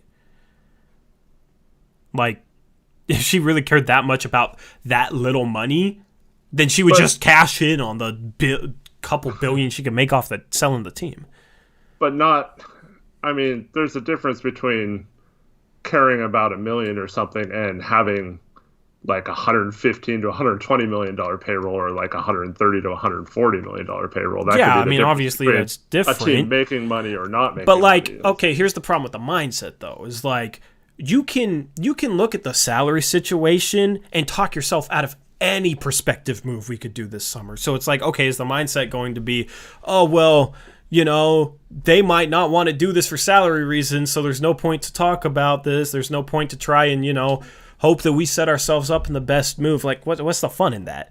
What's the point in that? We don't know that. If that was the case, then yes, but like that's just speculating into not even thinking about what we could do, just being resigned and like, oh well, not going to do anything. Okay, but the flip side of that is, if you were a GM, you can't just make every move just thinking about the move itself. You have to also consider the financial ramifications. I know. I'm not saying we should go $15 million into the luxury tax. I'm like trying to stay around that luxury tax line. I understand. I'm just saying it's hard for me to imagine adding both the TPE and then adding more salary later and then adding another player later when this whole season we didn't even. Well, the other player would be when we had via trade, so that's not really like adding a ton. I don't know. But that's the thing. Like, who knows what it's going to look like at the deadline next year, right? You shouldn't be holding that against what the team should do now in terms of potentially setting themselves up. I'm not just saying, okay, set up contracts to make a move and don't care about the players you're getting. I'm trying to think of it like, okay, what players could we get that would make our team better, fit our team, that would also give us the possibility to make a type of all-in move at the deadline next year. Because I think that's important to have that flexibility. Here's where the disconnect is. I want to just get the best possible team this summer, not necessarily. But you know me, I'm always thinking about the future. I mean, that whole trade I told you earlier was all, like what you're describing, basically. But like, I feel like there are avenues to get the best possible team this summer without having to worry about having to then trade them to get better later. Like, yes, that option would be good to have, but I feel like there are options to get a really good team this summer and not just problem is that not just settling. The problem is that team probably wouldn't be like. With a different coach, that team could definitely be good enough to contend. The problem is with Terry Stotts as our coach, I don't see there being any realistic way where we could get a roster good enough to overcome some of his deficiencies in order to contend. So it's like, if you just look at it as like, okay, we're just going to try and get the best possible roster this summer without really thinking about the future, you're just kind of resigning yourself to, we're not going to be good enough to contend. Well, there's two thoughts of that. Like, regardless of our roster, I don't know if we can contend with Stotts as our coach. So maybe it's better to be bad next year and have him be on the hot seat. I mean, but there's no point in thinking of it like that. That's the silver lining. You shouldn't chase silver linings. You should try and get the roster in contention, with that being as the fallback silver lining. Yeah, it's sad to me to think about having to make moves to compensate for our coaching instead of just getting a better coach. Yeah, for sure. But like, what's the projected tax line next year? You're looking at $132 million, correct? I mean, we can't. If it doesn't go down, we have no idea what it's going to be. I don't know. Yeah, I mean, like, I have a gut feeling that they might lower the cap, but they won't lower the tax number, because teams have been planning kind of for this tax number for the past couple years, and it would be not in the best interest of anybody to punish, like, to lower the tax line, right? Because then players are going to get less because teams are going to try and keep their payroll lower. Owners are going to end up having to pay that tax. So I think they're going to keep the tax line the same, and they might lower the salary cap just to give more leeway, not to punish teams for the pandemic coming in when they're already kind of being punished. So I'm just operating as if that tax line is going to remain at $132 million. I agree with that, but I know you don't want to hear this, but teams are going to be more frugal than they were in previous years because they lost a crap load of money this year. So that's got to factor into it. There's teams lost a crap load of money, and they can't then just go back to like, oh, let's just spend crazy and there's no tax next year. So what is your line that you're not considering any moves past this offseason then? What is your number that you're not considering any moves past this offseason? I don't have a number. I'm not saying I'm for sure right or anything like that. I'm just saying I'm focused on getting the best team possible with the avenues we have this summer without worrying about then trying to... I'd rather just have the best team possible and have it good from the beginning of next season than to have to make another trade to then be good after that, if that makes sense. Well, I'm looking at trying to do both. I'm not saying we should sacrifice going into next season or try and make a trade mid-season. I'm trying to get the best possible team while also having the contracts possible to be in play should a really good player that could take us to contention come on the trade market. But overall, I think we should come to name a player that would fit. I don't know, but a lot can change between now and the deadline, a lot can change. Players can develop, get traded. Like, there's a lot of things that can change. I'm not saying that that a player like that will be available. That's why I still want to try and get the best roster, possible this offseason. I'm just saying, should a player like that come available, it would be tragic if we didn't have the ability to go out and get them just because we didn't have the right contracts, when maybe they would be interested in a guy like Simons, Trent, Collins, you know what I mean? So we need to maintain future flexibility. I'm just saying we need to come to like a common understanding, like, okay, what should Okay, so my problem is we went through that from 2016 through 2020, where we didn't have those avenues because no one wanted to pay those 3 years, and then we had a year this year where we did have that, and it resulted in nothing. So like, I don't have confidence. And it was a little harder to move a $27 million contract. I know, but I don't have the confidence in this organization to make a move now to make a move in the future. Like, they're not creative enough to do that. So I definitely have my concerns just like you do about that, but just in terms of like discussing trades, like there's no point to be like, our front office kind of sucks. So like, let's not even discuss trades. You know what I mean? But you're saying you want to trade for players to trade them at the offseason, and like I was the option to move them. I was the very first person the minute we got Whiteside to say we need to trade him at the trade deadline. Like I was the first person to say that. So I'm not saying that we can't have that strategy, but it's not. This year was a little different because we had the Nurk injury off the bat. So we had a little bit different needs in the offseason than we normally would going into this season. I just think there are avenues to get a really good team, like a deep team, that contending team this summer without having to worry about the coach.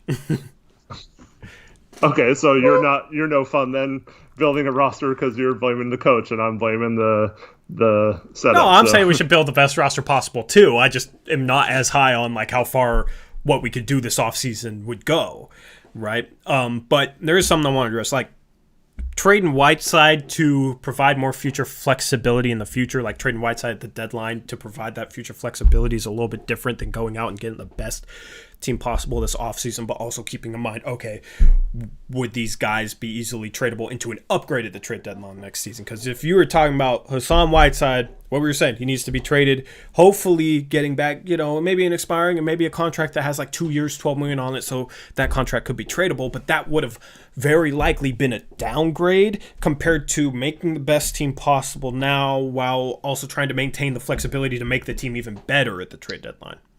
Well, the other thing is this year there wouldn't have been any teams that could have done like a 3 or 4 for 1 trade. So that also complicates things as well. That's it's hard to do that during the season. I mean, 30 is just an arbitrary number. It could be a guy making 27, 28. You know what I mean? Like that, it's, you can't be that precise. You can't know the precise details of what it would be at the deadline next year. I just think we need to keep in mind and maybe try and put ourselves in a position where we would have the ability to make an all-in trade at the deadline should the right trade come along. And I think if we missed out on that it would be tragic if, we could have reached contention with Dame, but we didn't have the contracts. We had, Hassan Whiteside 2 years, $20 million. Nobody was willing to take it on at all. The team with the player that would have, we could have gone all in for, they didn't want Whiteside's contract at all. So we weren't able to do it. You know what I mean? Like, just, I don't know. That's what I'm worried of. Yeah.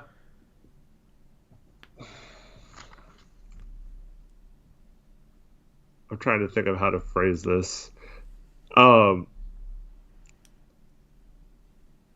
Like, even if that player became available, we're not going to get him for that crap. So. Well, I mean, you'd have to throw in, not for like a Rashawn Holmes wouldn't be the linchpin of the deal. It would be like Collins, still have the problem, Simons, Picks, Little, like. Yeah. But then you're talking like 5 or 6 players for 1, like I just said. So, yeah. Well, no, there would obviously be throw-ins on the other side. Like, it's like you're trying to find nitpicky ways of like why the deal wouldn't work at the deadline, where I'm just saying we should try and position ourselves in order to potentially make a move at the deadline that would bring us to contention. That's all I'm saying. And honestly, like if we use the TPE on a Rashawn Holmes, and then we sign somebody to the $9 million mid-level exception, our payroll would only be $123 million. It would still be $9 million below the tax line. I think we'd have to fill 1 or 2 roster spots, but it's like we're still like noticeably under where the tax line was going to be. So that's where I'm trying to say, like, okay, what would be like your kind of like line? Because I just want to find common ground. I don't have a line. I know. I just want to find common ground so that it doesn't become like a money discussion. I don't have a number. Yeah, I just don't have a number. I don't like the plan without like even. It's completely different to me with coaches and players. So if you have a plan to trade for players, I want an idea of what kind of players you are looking for those kind of things in the future. If you're talking about a coach, I don't have access to interviewing assistants or knowing what their strategies are. So like I don't like being asked who would you replace the coach with then, or like that type of question bothers me. But we do know players, and we could give some ideas as to who like you would target with that mindset that you have. Yeah, and I mean that's what I'm doing with like the ideas. A player like I just want some players that you would think like even if they are or aren't available at the deadline, who is the type of player that you could get for that $30 million that would put us over the top, whereas some of the moves this summer wouldn't. But that's like, you're talking about like 9 months from now. Like, you don't know what's going to happen with certain teams. You know what I mean? You don't know what's going to happen with certain players, like players that might improve and then get traded, a la like a Tobias Harris. Not saying that Tobias Harris would have, brought us to contender level, but he, nobody saw the Clippers trading him, right? Nobody saw the Clippers trading Blake Griffin when Blake Griffin was still an all-star caliber player, Blake Griffin might be a guy that like bounces back and is healthy all year next year, and then maybe that becomes a discussion. I'm very concerned about his knees though, right? But that's the thing, it's like so many things can change between now and then that like I can't even like really throw out a name, but that's why I'm saying we should try and get the best roster possible right now, where okay, in case that option doesn't come up, we could still have a good enough roster to maybe make some noise, like, because we did the best possible job this past offseason. So it's not just sacrificing the roster going into next year in order to try and make that move. It's trying to do both.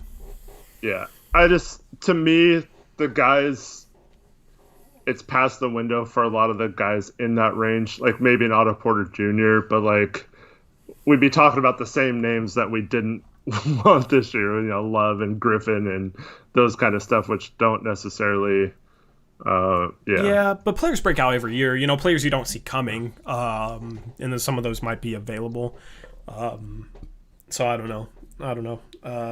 That's why it's like kind of hard to bring up a name. That's why I'm not even like bringing up a name. I'm just saying I would like to have that possibility to make an all-in move should the right situation arise. I mean, you're smart enough to know like who you think could possibly have a breakout year, right? But that's why I would rather just target them now and like identify those players beforehand. But they could be free agents. They could be free agents this summer. That's true, but not a lot of teams have money to offer them a max contract or whatever. So, example. Brandon Ingram's a free agent this summer. Maybe by the deadline next year, New Orleans he and Zion don't coexist. We're going to choose Zion over him. And then that's a guy who becomes available. Like, it would be nice to have the assets to maybe make a push and maybe add him to CJ and Dame. I just don't see any way we could come up with the best offer for him, though, even if we had the contracts to trade. Cause Zach Collins would be a great 5 next to Zion, in my opinion, if like he can improve his 3-point shot. I mean, a guy like Trent would be a good 3-and-D fit. Obviously, like, it'd have to be more than that, but that's what I'm saying. Like, I do like our young talent, especially if we keep our 16th pick and could maybe add a decent prospect and we have all our future picks. It'd be nice to potentially be in play for a guy like that. So, and that's just one example of something that can, like, some guy that we can't really trade for this offseason. We, A, don't have the contracts, and B, he's a free agent, but could be in play at the deadline next summer. Or next year, whenever it is. Fair enough. So, I don't know. Like, there's definitely a lot. There would be a lot of factors. Aldridge. There would be a lot of factors. You want to sign Rashawn Holmes to get Aldridge? Yeah. Yep. Damn, you got me. There would be a lot of factors to weigh going into this offseason anyway, without the pandemic and everything being messed up with the cap and stuff. That, like, it just makes it so complicated that's why it's like, it would be nice to, like, okay, how much, I know you don't have a line, I'm not saying come up with a line or anything, it'd just be nice to kind of know, like, okay, how much do you think we could spend, so it's not just a constant conversation about spending, so we can just kind of like know, like, okay, this is kind of generally what we want to keep it under, so that instead we can focus on the other sort of variables in play in the off season without having to think about the complex financial situation that not only Jody is in going into the summer, but the entire league. In my opinion, it's going to be a huge factor both this offseason and for the next couple of years. And the NBA teams are not going to be as crazy with their spending, their contracts and stuff like that. I think they're going to play it more tight to the vest. I think you're going to see a lot of similar rosters next year, not a lot of turnover like we've seen the last 3 or 4 off seasons. So yeah, I don't have a number. I just think teams are going to, whatever the cap number ends up being, I think the teams are going to be closer to that than pushing the luxury tax like in previous years. Usually in the last few years, a lot of teams kind of hover near the tax. They don't want to go into the tax, but they'll spend up to the tax, right? I think it's just going to be a shift to like being closer to the cap versus the tax number for a lot of teams. And I'm not saying we can't talk about stuff or it's for sure going to be like that. I could be wrong. I'm just going out of the mindset where I'm a little more cautious with those kind of trades than I would be in a normal situation because of everything that's happened this year. Yeah. But for me, like looking at it, you had a guy like Rashawn Holmes with the TP, and you had a guy with the MLE, and then you had a couple minimum contracts. Our payroll would be about 125.5, 126 million-ish. That's like 7 million below what it would have been. So yeah, if the MLE is like 9 something, Holmes is what, 5 or 6? Holmes is 5, I think a little over 5. So maybe it'd be a little bit more. 15 million total between our MLE and 14. We wouldn't necessarily have to use our whole MLE too. But that's we're at 114 with Ariza and no draft picks. So if you add that 14 million, we're at 128 million at our draft pick. That's another 3 to 4 million. What is Basketball Reference missing then? Because it says we're at 110. I don't know. Basketball Reference is not a good site to look for that kind of stuff. What site? Let me know. I'll look it up right now. I know you probably have a spreadsheet. It'd just be nice to operate off the same spreadsheet because I was just doing my calculations off this because I don't know what. Well, you can go look at my video. Yeah, I mean, on stream, you know what I mean? Like, it's easier to just pull up the just a website. But I do recommend all you guys to go watch Eric's video if you ever need to like brush up on our situation going into the off season. We're at 101.2 if we cut Ariza, and like 114 if we kept him or something like that. Because all these contracts seem right to me. That's where I'm just kind of confused because like all these contracts seem right, and the dead money seems right. I don't know if it's missing. It's just scrolled it over hopefully enough. Because all these contracts look right as far as like I recall, so I'm just kind of curious where it's wrong, or maybe it's not calculating like Rodney Hood. I'm not sure. I am not sure. Yeah, a lot of that time there's a separate section for like options and stuff. I don't know. I mean, yeah, I don't know. For me, it's just like, hopefully it's just a situation where it's like she just doesn't want to be in the tax. And the tax is 132 million, and she's okay spend 127, 128. I'm not even saying generally with the Blazers. I just think it's going to be a lot of teams are going to be cautious. And I mean, for all we know, the cap could be cut to like 100 million, and there could be. I hope they do like kind of what the NFL did, and agree to like keep the cap around the same number, and then base the revenue in future years off of possibly going up or down a little bit, but kind of smooth it a little bit. But yeah. Yeah, I mean, I don't know. And the thing is, if the season's delayed next year, it's more of a chance that we do get back to normal with like fans and stands. Maybe not full arenas. I'm not sure. Nobody knows what that looks like yet. But I assume the season after that, hopefully we're back to normal in terms of having packed stadiums in 2022, 2023. But I mean, in 2021, 2022, because next year is 2020, 2021. So hopefully in 2021, 2022, starting late 2021 or maybe December of that year, hopefully it's back to normal. So yeah, I think they should maybe kind of smooth it in a way, because it's just, you can't punish teams for this. I don't think you can punish teams for this.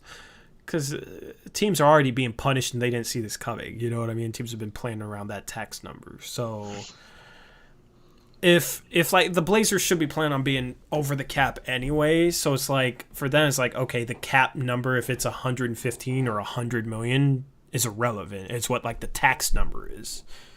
Like that's, I don't really care what the cap is. I just care what the tax number is. Mm-hmm. the cap being lower, if anything, would potentially help them because Dame's and CJ's contracts are a percentage of the salary cap, right? They were based on a percentage of the cap when it was. Oh, okay. When it was extended, so okay, so set in stone. Okay, yeah. So yeah, but I mean, if you're planning on being over the cap number shouldn't matter. Shouldn't matter with the luxury taxes because that's going to affect your bottom line, how much you're paying out. So I would love to be able to just ask Jody what the budget is. What's the plan? Like just to know, because I hate that being like such a prevalent. That's never really been a variable, but I don't know. I just don't want it to become something where, like, every stream we talk about trades, it becomes like, oh, would that be too much money or would this be too much money? And, like, I know it's a factor, but I don't know. It's... I wouldn't want it to become, like, 30, 45-minute conversations every time, Yeah, yeah, okay. If that makes sense. Like, it's something we have to address, and it's something we should address as, like, a variable. It makes sense if... I don't know. I'd rather be real than come up with all these ideas that. Well, that's why I'm saying we should disclaim it, like, okay, this might be a little bit too much money, but if not, this would be something that works. That's what I'm saying. Like, we should obviously like mention it as a variable that could stop it from happening from Jody's end. Because if they're gonna lose like $40 million next year, they're not gonna want to go. Like 20 million over the cap and lose another 20 million, like 60 million on top of that. You know what I mean? Yeah. So like that's just what I'm concerned. But then again, going into next season, who knows how much money they make next season? Who knows if fans are in stands at some point? You know what I mean? So like that's the thing. There's still so much up in the air that it's like hard to even. It's hard to even project. It's hard to even guess. You know what I mean? So there's like that's the thing. Is just I have no clue on that. So that's why I'm just saying like. Just at least until they set the salary cap and we have a better idea, we should just say like there's still a lot up in the air with financial situations. This might be too much money, but this would be something I'd like for them to do. We always talk about how other sites put ideas into people's head, and then when they don't become a reality, they all get mad that it doesn't happen, right? Mm-hmm. So I just don't want it be a case where we're so good at our trade ideas that it's not possible because of business reasons, Yeah, but I mean, if we list that as a variable, that's fine. Crappy to talk about. Yeah, I mean, like, but if we acknowledge that variable and kind of, obviously not have a 30-minute, 45-minute discussion over it, but if we acknowledge that variable and kind of disclaim it every time, then I don't see anything wrong with that. If people like don't acknowledge that when we're trying to tell them that it's a variable and then they get mad, that's on them. That's not on us. They should have listened to us. They should have listened to what we were saying. So I don't think we can really, I think we just have to acknowledge it as a variable, especially since it's just so up in the air. I think we just have to acknowledge it and then go on, which is kind of our thoughts and ideas. I think that's the best for the people watching, and I think that's still painting a full enough picture if you acknowledge it as a variable that could stop the trade from happening and just make sure to let people know, hey, this might not be possible due to financial reasons. The league is kind of up in the air with what the cap and maybe the luxury tax line will be next year. So we don't know if this is too much money for the Blazers to pay, but I would like it if they were able to do this move from a roster perspective because, and then go into things. Even dating back to Paul Allen, they didn't use the crab exception, and there was Tori and I must have spent a combined, I would guess, 1,000 hours coming up with ideas for trades for that stupid Allen crab. Goes back when we didn't have this channel. Now our time is much better spent. And we had come up with so many creative ways either to move up in the draft or to add a key piece to the puzzle, and that was with Paul Allen. He wasn't even willing to spend that money. So between that and then the couple years after that, giving Vonleh away at the deadline for free, paying for the Hawks to take Scal this last offseason, I've kind of soured on trying to do stuff. So yeah, I know I'm being kind of a downer, but I'm sorry. I'm just thinking about what's best for the people that want to talk trade ideas with us. You know what I mean? Because I don't want every time somebody wants to watch our stream in order to kind of talk about some potential ideas. So, I don't want to just sour them by Let me just say this. There's, most of the time I'm cool. I talk trades all the time. I'm fine. I don't bring this up every time. It's not like every time you've brought up a trade, I'm like, no, we can't do that. We don't have the money or whatever. But at the same time, you tend to get a little carried away with 8-step trades and stuff like that aren't today necessarily two trades. No, I'm not saying your specific one today, but I'm just a little hesitant to do too many steps with the uncertainty of the future with everything. We don't even really have the ability to do too many steps, so it's not really something to be worried about. It's basically all my off-season ideas will be 2, maybe maximum 3-step ideas. Caleb says time better spent on how to use the Bazemore trade exception. That's funny. Smaller trade exception. Yeah. Different situation. We're not paying quite as much. But yeah, back to that. I'd rather have Bjelica than Holmes. Oh, same. 100%. Because you could still bring back Whiteside and Bjelica would fit next to him, whereas Holmes is a center. So, I still love that Bjelica idea. You could potentially, if you brought back Whiteside and had Bjelica there, wouldn't have to use the MLE, and you'd have a full rotation. Or you could, if they really want to bring back Melo and they really want to start him, if you make that move for Bjelica, you can move Collins to the backup 5 and then start Melo at the 4, bring him back for $5 million, $3 to $5 million or whatever. And start Melo at the 4 and have Bjelica off the bench, and have Hood and Ariza at the 3, and then Trent, CJ, Dame is kind of your backup guards. I don't know. I just like that move because it makes it so we have branches off of that. It just kind of sets us up well for the offseason. So that's why I've always liked that trade, and I think Bjelica would be a fun guy to have on the team and just a lights out shooter, and he's a smart player. Passes the ball pretty well, so maybe if he was an outlet out of the trap, maybe we could deal with the trap a little better. Beavis and Butthead, it's Tori's chair. He's moving around too much. At least I'm not manhandling my mic. My chair's probably more annoying, actually. It's squeaky, but yeah. Gary's about to get banned from this channel. Why? Gary? He keeps suggesting trades to the Bulls. I don't even see it, Gary. It's Big Daddy. Oh, why are you calling him Gary? Because that's his name, his real name. Oh, do you know him personally? It's yeah. It's yeah.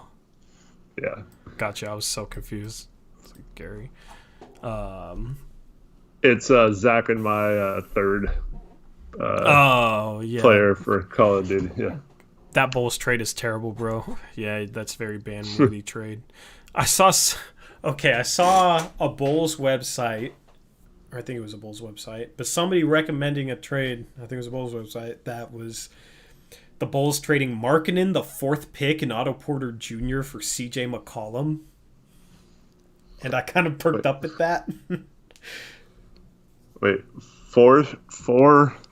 The 4th pick, Markkanen and Otto Porter Jr. for CJ McCollum. You perked up because you like it? It's something that I have to consider. Yeah. It's enough value that I definitely have to consider it, bro. Because I'm an Otto Porter Jr. fan, and that 4th pick and Markkanen, you could potentially swing him for something else. I don't know. That's a lot of value for CJ. That, I rarely perk up it. I've never really perked up in a CJ trade until that one, because most of them are just stuff I don't like. I've never liked a CJ trade as much as that one. Not saying I'd necessarily do it, but it's very intriguing. Yeah. I'm not super high on Markkanen, especially after last year. Otto Porter would have been nice to not have to give up CJ and Cotton. Yeah, that 4th pick. Number 4. Yeah. Not super high on the 4th pick in this draft. Get topping, man. Toppin and Otto Porter Jr., just our favorite guys. Yeah, I'm not super high on it either, but I don't know. Like, you could flip Markkanen in the 4th pick and for something good at that point, I think. Like, that'd be a good start to a potential package. Too bad we wouldn't have the salary to trade for Bradley Beal. But, because that would be, like, the type of assets that the Wizards would want for Bradley Beal. We could just build the old Wizards team with Bradley Beal and Otto Porter Jr. and Dame instead of Wall. I don't know.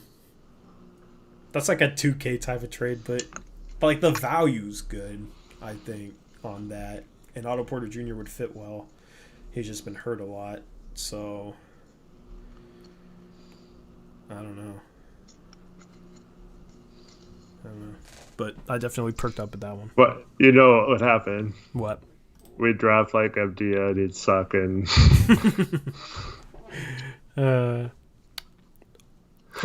No, you know what? You know what?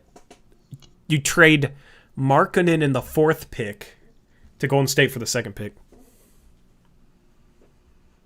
and then you take.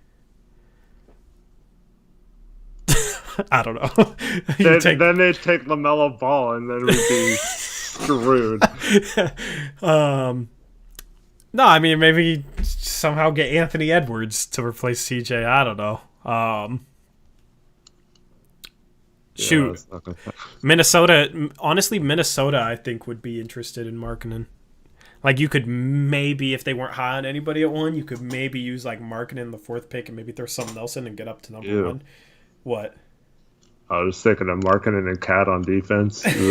You know they don't care about defense, bro. And they they drafted Markkanen to begin with, but like, you know, they want like a stretch 4. I feel like, and they have like defensive wings. I don't know. I feel like they might be interested in that if you threw the 4th pick, Markkanen, and another asset, a couple 2nd-round picks or something. Like, I feel like they'd think about that. For Layman and 1. For Layman and 1. Bro, let's go, bro. And then you draft Edwards. You have Edwards, Porter. You get Layman back, my guy. Would you do that if we could get Porter in 1 for CJ? Oh. Porter and Anthony Edwards for CJ? I don't know. I don't know if I could do that. I probably would, but I would too. Because Porter's a good fit, and if he was healthy, I think the fall off between him and CJ wouldn't be that much, and then you just have the upside play with Edwards. But then you can maybe use those 2 guys to trade for if like somebody really good becomes available at the deadline. I don't know. You could go up Trader Bob on them. I don't know. I think in terms of just assets, we'd have just a better collection of assets from that, and I don't know if like Edwards is the guy who could potentially come in and be good right away. That'd be intriguing. Yeah, just worry about his shooting the same way we worry about like Simmons. That's not that bad, but like, you know what I mean? Yeah. Yeah, but he has a lot more potential to be a decent shooter than Simmons. Yeah, that's true. And he is a good defender. Defensively, we would be better. Alvaro says, I swear, bro, if Obi is a bust, I'm never trusting Torrey again. Bro, I was telling you guys last year my favorite draft prospect was, like, just obviously not, I wouldn't have taken him in the top 5, but I loved Darius Bazley. And he's been kind of popping off, bro. He's kind of showcasing some of the things we saw in him. I'm pretty good at scouting. I'm pretty good at scouting. So I have confidence in Obi. There's no reason Obi shouldn't be a good NBA player. There's nothing that says I don't see how he won't be. I think his floor is the highest floor of anybody in this draft. His ceiling might not be quite as high, but offensively, like, how is he not going to be good? Like, you look at like John Collins. How could he at least do what John Collins is doing, in my opinion, after a year or 2? Has the athleticism, has a good enough outside shot, can put the ball on the floor. Caleb, we talked about the CJ for Oladipo trade. in the last stream. It's not. That wouldn't be a good move with Oladipo's injury history, and he did not play well this year. Only way I'd consider it is if they threw in their first round pick and maybe another asset. Like, I'd have to get something on top of Oladipo. I wouldn't do a straight up trade. But I don't know. I still have a bad feeling that they just bring back Melo and Whiteside and run it back like that, which would make me barf. Like, no new rotation players, bro. What teams do you know lose in 5 games in the first round and don't bring back a single new rotation player? I feel like that would be us. I mean, we would have Collins and Hood and... I mean, we bring back new rotation players that were already on our team, but like in terms of just not even bringing anybody in from the outside. Because that's what I'm worried about. We'll see. What's up, Jake Carey? Oh, we got Jake in here.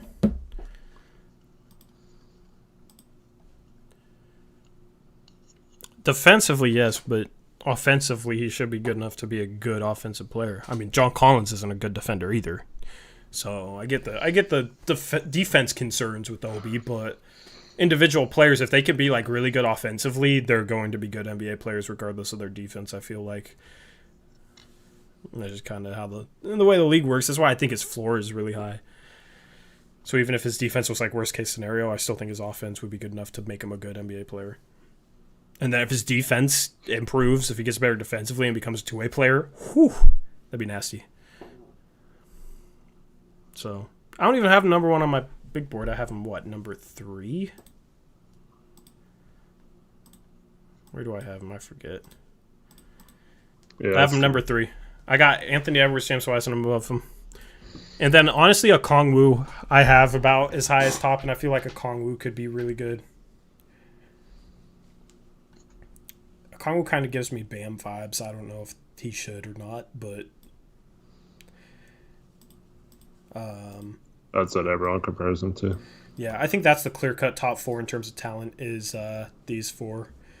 Obviously, in terms of like mock drafts, you'd have LaMelo Ball top 3 up here, but I'm not high on LaMelo Ball. So like just in terms, I think there's a fall off between 4 and 5. I think all these guys about right here. I think all these guys are pretty equal. Every time we talk about the draft, Shervins mentions that he met a bunch of them. Really? How? How did he? What were their personalities like? I'll take that into account. He told us all this last time. I didn't read any of it. So we talked about it on the stream. I don't remember.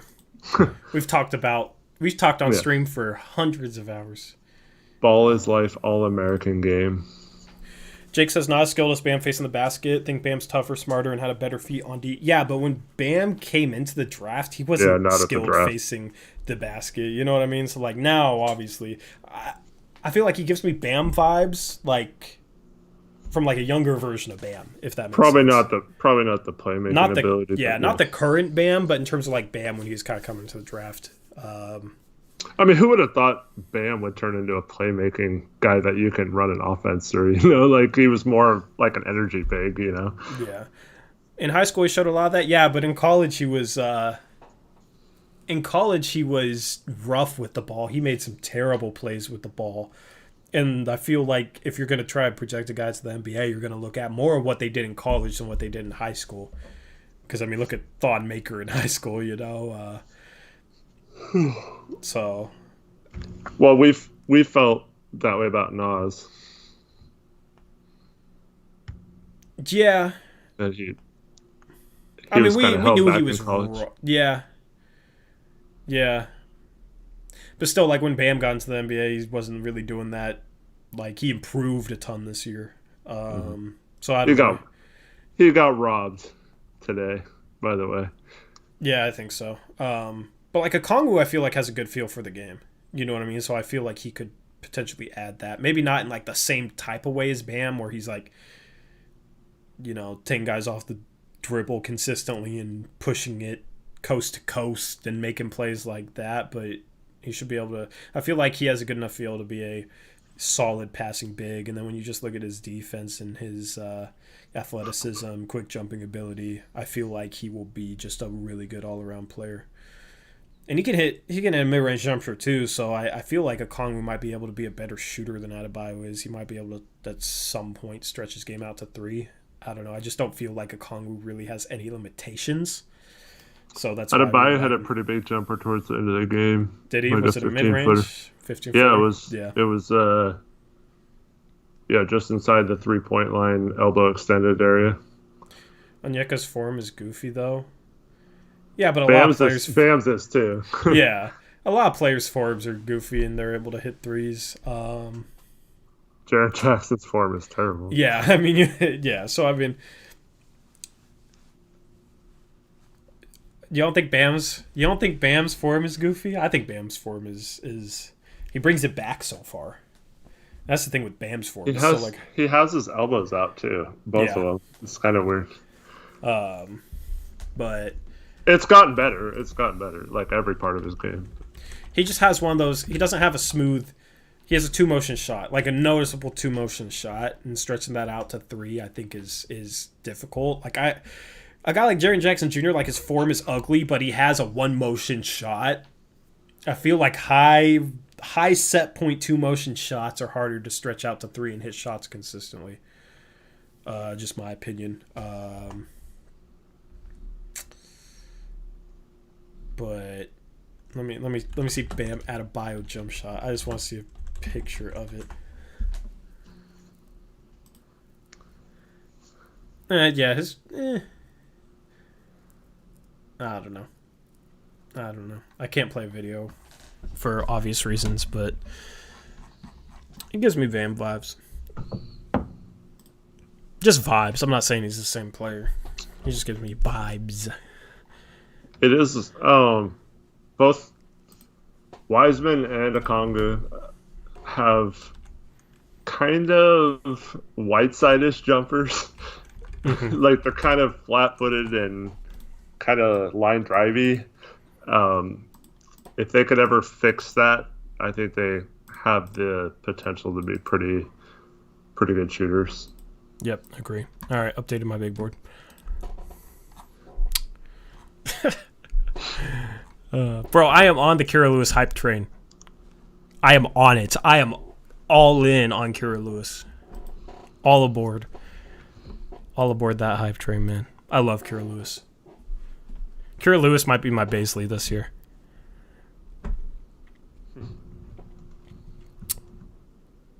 Erica Torrey, what position does... Nico is not better than Kira, man. You're entitled to your opinion. I'm all aboard Kira. The Kira train, man. I don't feel... He's smarter, but I don't feel like he's going to be able to consistently get in the paint. I don't know. I feel like, bro, just Kira's speed, man. Kira's speed, I think, is undervalued. His quickness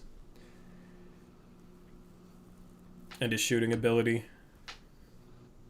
I really like. I think, and he's a big guard, which I'm a little biased towards, I guess, but big guard, super, super quick, can shoot. Could be definitely a good 2-position defender. I like it. And then Ramsey, too. I love Ramsey. Big 6'3", 170. Yeah, doesn't he have like a 6'9" wingspan? What's his wingspan? And 6'3" is a big guard. Like a big point guard. Like those type of guys can compete at the 2, I think. Obviously, he'd be undersized for 2, but he's like has enough height to be able to potentially play there, and I think his game could potentially be good off the ball as well. So I'm all aboard Kira Lewis type train. I've seen 6'4" as well, so. Did I tell you about DMing Bobby Marks today? I saw something about it. It's kind of frustrating. He actually responded to me. So I asked him, because he's worked in I think he was with like the Nets front office for a long time. Mm-hmm.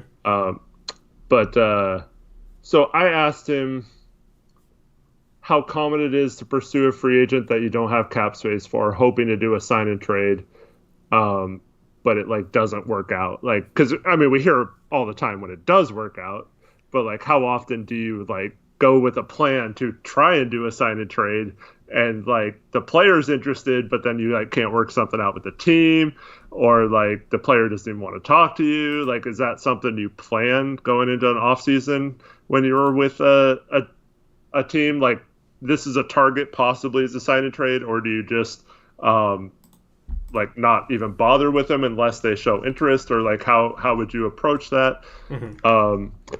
That's why. Or is it a case where like pretty much every time you go for a sign and trade, it usually works out because you wouldn't have gone after it if you didn't think there was a good chance of you getting it or whatever? And all he responded with was, "We saw a bunch last summer: Jimmy Butler, D'Angelo Russell, even Jake Layman takes both sides to cooperate," which didn't answer my question at all. I know. Yeah. So I kind of asked him in a different way. I said, I meant, how does a team try for it where the other team doesn't cooperate and the public doesn't really hear about it? Like, did you go into an off-season effort planning on trying for one, or is it just more of a if it happens to work out type of thing? Mm-hmm. Yeah, that's what I saw. You never respond to you? No, I never responded back. But yeah, I just kind of wanted to hear that from a front office guy, like if they actually like plan for that, or if it's just something that if it happens, it happens. Like, obviously Miami last year wanted to sign Jimmy Butler, but like that's kind of a rare circumstance usually. Yep. Yeah, it would be nice for him to actually answer your actual question. Like, I feel like, bro, like if somebody's asking you the way you phrase that, he probably knows there was a lot last summer. Like, anybody who knows how to phrase a question that way pays enough attention to know that there was a lot last summer. So, like, why do you do it? Like, I mean, it's dope that you respond, I guess, but I was mixing up Jamius Ramsey's and Kira Lewis's measurements, but because Jamius Ramsey I'm high on as well. But what's up, Yo Mama? Yo is here. Where you been? Kira Lewis is 83rd percentile as a spot-up shooter per Synergy Sports, and insanely quick in the open court. Insane speed. I just like that combination. I just like that as a base to work off of, to develop him off of. That's why I'm high on him. I think he has a very high ceiling. Jake, if you missed it, we're going to be doing draft profiles, and Tori's going to basically describe the player and do a bunch of things, and then we're going to have a little segment where we kind of banter back and forth, try to do something different than just the standard, this is the draft guy, this is his strengths and weaknesses.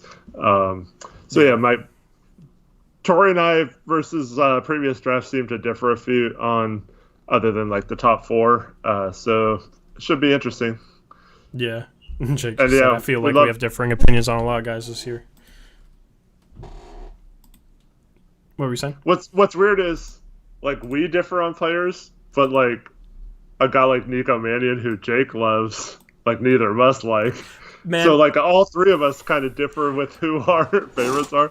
Yeah, that's why I want Jake to at least like publish a big board for our website, and so we could compare that type of thing, man. At least do that once a week or something, because I do really value his draft input. It would be interesting to actually be able to like compare things. But Jake just hates anybody I like.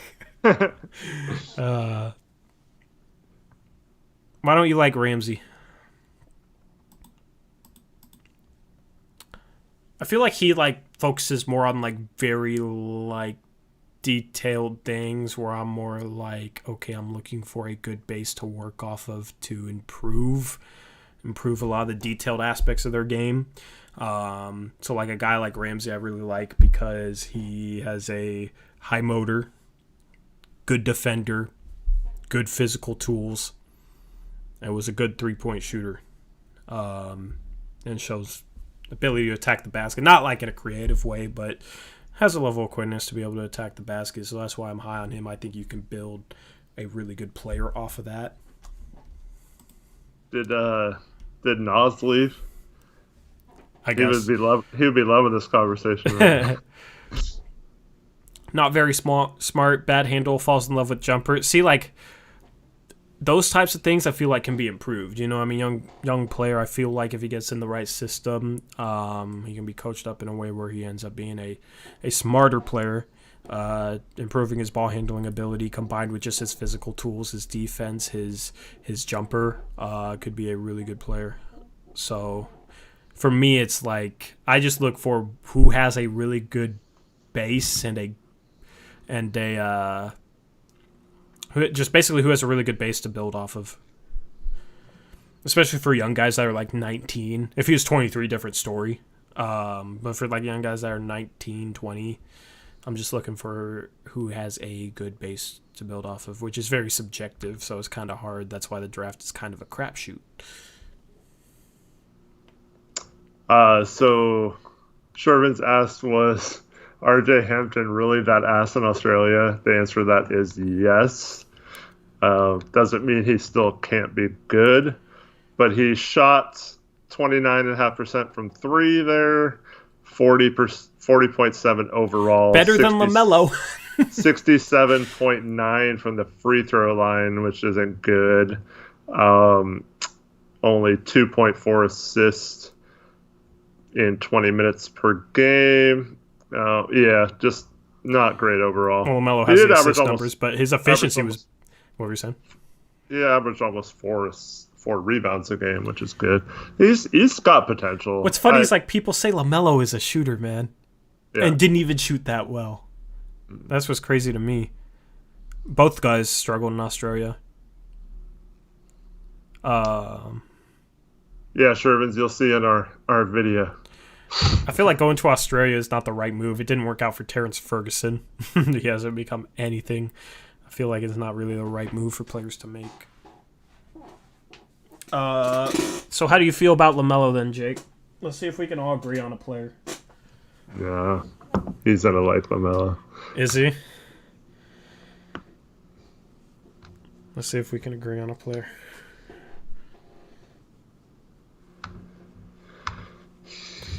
I want us to all agree on one player, especially if it's against the grain. Which means you agree on LaMelo against the grain.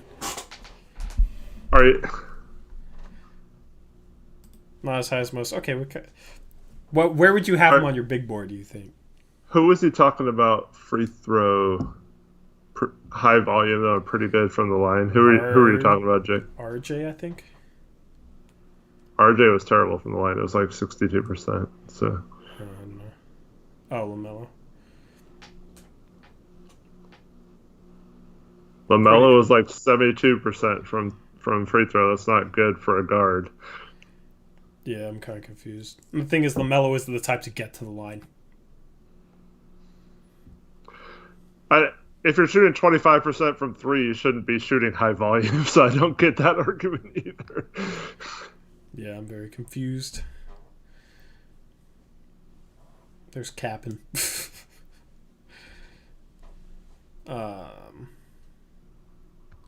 LaMelo was 18 years old playing professional ball, and you're not cutting him any slack. his high school stats aren't good either. He wasn't a good shooter from the three in high school either. So yeah, what else are we supposed to base him off of? I would give him some slack like I'm giving RJ Hampton, but Hampton was like incredible at high school, and LaMelo was pretty bad, I think. Yeah.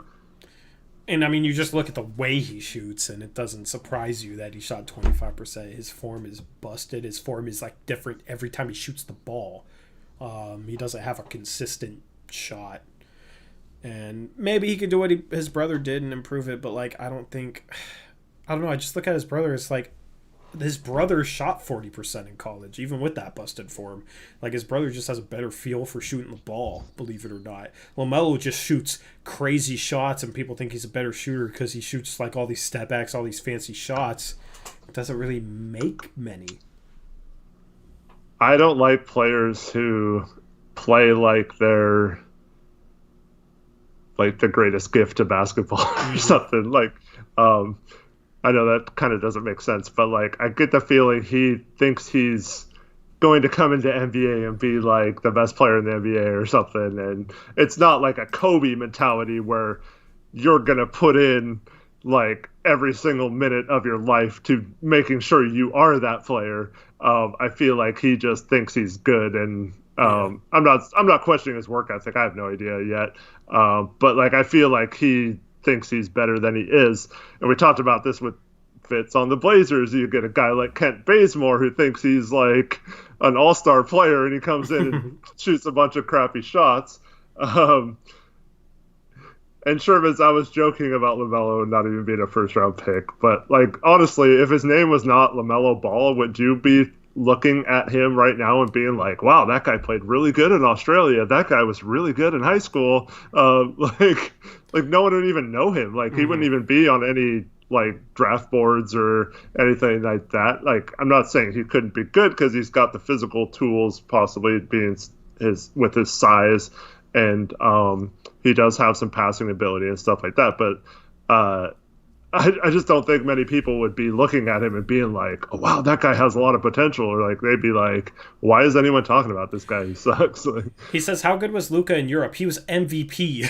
Yeah, he won a championship and like at 18 years old. So, yeah. My perception was I was a little bit worried about his lack of athleticism, but I was pretty high on him just as overall skill set. You know, there was never really a player like him, so it was hard to even kind of project him coming into the league, because there was never like a Euro player like him that had his success in the Euro League and kind of played the way he does. So my perception was Luka was the number one pick in that draft. He should have been the number one pick, and he always should have been in the number one pick in that draft. Big Daddy says, you can't say he's going to be terrible when in reality not everyone is going to be a good shooter coming to the league. Okay, so you're basically saying, oh yeah, he sucks at shooting now, but you can't say that he's not going to be a good shooter. Like, that doesn't make sense. He's going to prove people wrong. Lonzo was getting the same hate. Lonzo has not lived up to his draft status at all. Lonzo hasn't gotten... He was terrible in the bubble. Yeah, Lonzo has maybe been borderline top 10 player in his class at best, right? Like, probably not even that high. So, and that's kind of where I have LaMelo. I have him around borderline top 10. So that's the thing. Lonzo didn't prove anybody wrong. He didn't live up to his draft status, and I don't think LaMelo Ball is going to live up to his draft status. He's improved from where he was before. Yeah, but if we're talking about basing a player through the draft, Lonzo has not succeeded. Lonzo has failed. Yes, he's improved from what he was as a rookie, but like anybody will. You can improve from where you were as a rookie. That doesn't mean you lived up to your draft stock. So that's the thing. Yeah, is like, he had an okay year this year. It wasn't bad up until the bubble. But he ain't going to be anything more than a role player, ever. Yeah. I feel like if he was just... Like, if he was on the Rockets or something, I feel like he would be better. But yeah, he's never going to be like a borderline all-star or anything like that. Yeah. Big Daddy, Gary, I'm going to call him Gary too, because I don't like saying his name. But, bro, you're just searching for narratives to try and prop LaMelo up, right? You're trying, like, you're showing some sort of, I don't know. I mean, maybe you were a LaMelo fan in high school or whatnot, but like you're just searching for narratives to prop him up. Like, they're still young, and just because he wasn't a good shooter doesn't mean he won't be, and he's gonna prove people wrong. Like, it seems like you want to see him succeed, right? So you're basing your narratives around that. And this is why I say if his name wasn't LaMelo Ball, that people wouldn't care about him, because like he only got hyped up because of his brothers and, you know, playing the flashiness and having his dad hype him and stuff like that. Like, it's just, there's no reason to defend him right now. I mean, it's fine if you think he's going to improve and be better. Like, some players can be better in the NBA than they were overseas or in college. Like, sometimes the game is just better suited for them.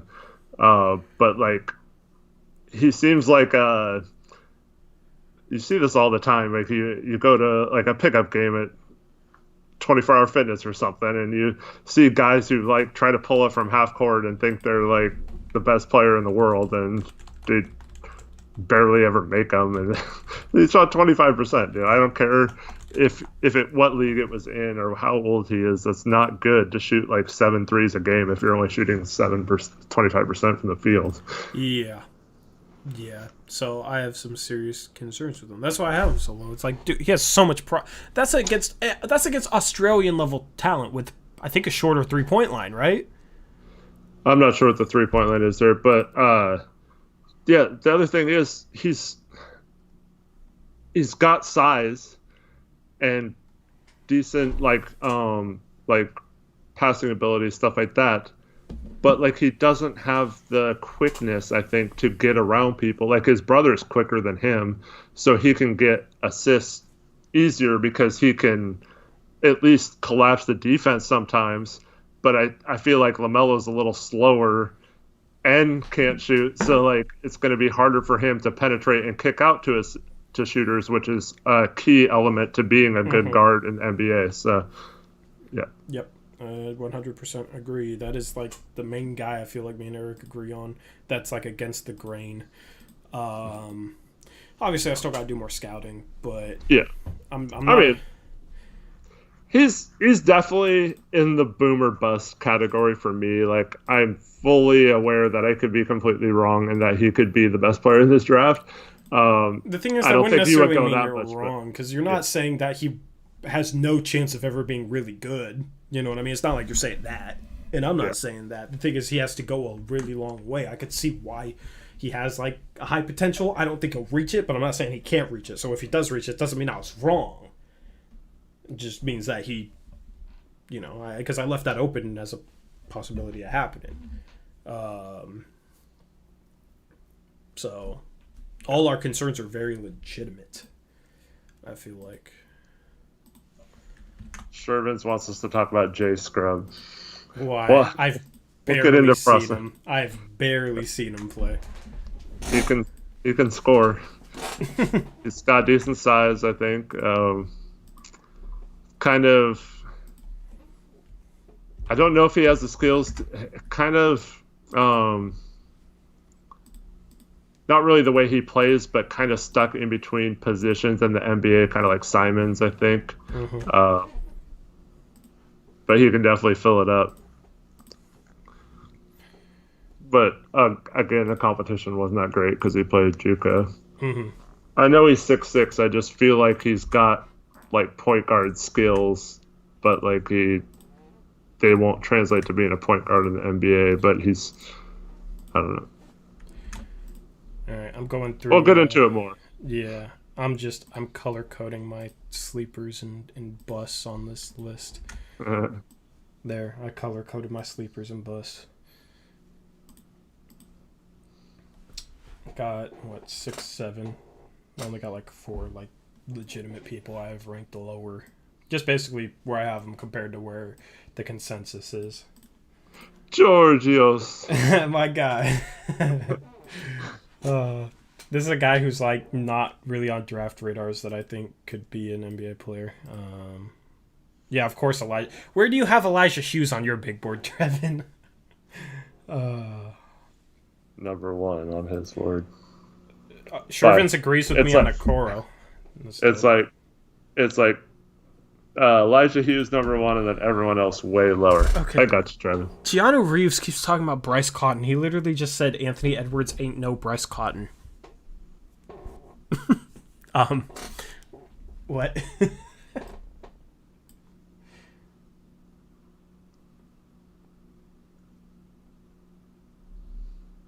No reaction. I feel like he's trolling or something. I was like waiting for him to say something else. He can score. He can also score and score. Surprised I have Hallie so high? Why? Why are you? I'm surprised that you're surprised that I have Hallie so high. Who? Jake said he's surprised that I have Halliburton so high. Very Lonzo-esque. I don't think he's Lonzo-esque. I like his offensive game more than I like Lonzo's. I think he, like his shot's kind of weird, but I think when he shoots off the dribble, his shot is better than when he like spots up. I think if he kind of spotted up and shot the ball the same way he does when he shoots off the dribble, his form would be fine. But I like his feel for the game. He's better. He's a bit better inside the arc. A bit better of a finisher, just from what I've seen. There might be stats that contradict that, but I just like his offensive game better than Lonzo's. And honestly, if Lonzo was in this draft, he'd probably be between like 7 and 10 anyway. So.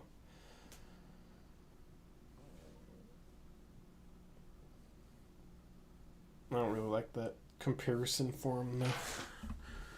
I don't know. I can see it, though. Jake Carey, we need your big board, man. I don't know. Halliburton's more of a scoring guard, whereas Lonzo's more of like a passing guard, so I don't see any similarities between the two. Yeah. I just want to see... Jake Carey, who's your sleepers? Who's your top sleepers, man? Let me look up Halliburton's stats from last year. Because he was scoring... it got hurt, but it's not a scorer. He averaged over 15 points per game last year, shooting 50% from the field and 42% from three. 82% How was that from the free throw line. True shooting percentage of 63%. The year before that, he only averaged 7 a game in 33 minutes, but he had a true shooting percentage of over 66%. So maybe you're saying, 15 points per game and 37 minutes per game is a score just in terms of volume, but I mean his efficiency is like Lonzo shot similar except for at the free throw line, which did Lonzo shoot 59% inside the arc? Because that's what Halliburton shot last year. Yeah, he actually shot 73.2% on 2-pointers. Did he? Well, yeah. He was playing with more spacing than Halliburton was, I think. I don't really know the rest of the Iowa State team, but I know Lonzo just had a ton of shooters. And there's no shooting numbers, so I can't tell what that was at the rim and what that was inside the arc. But I just feel like he's a better feel for scoring the ball than Lonzo does. He just has a much better feel for scoring the ball than Lonzo does. You can look at their stats and, their college stats. Yeah, they look similar, but you can't just base two players and call them similar just because of the stats. Halliburton, I just think, has a better overall feel for scoring the ball than Lonzo does. Even thinking back to Lonzo in college. Even thinking back to Lonzo in college, I feel like you'll see Trevin. I feel like Halliburton has more in his bag than Lonzo does. But see, Jake has hated on everybody. Who's your sleepers, man? Let's hear some positives. Let's hear some positives.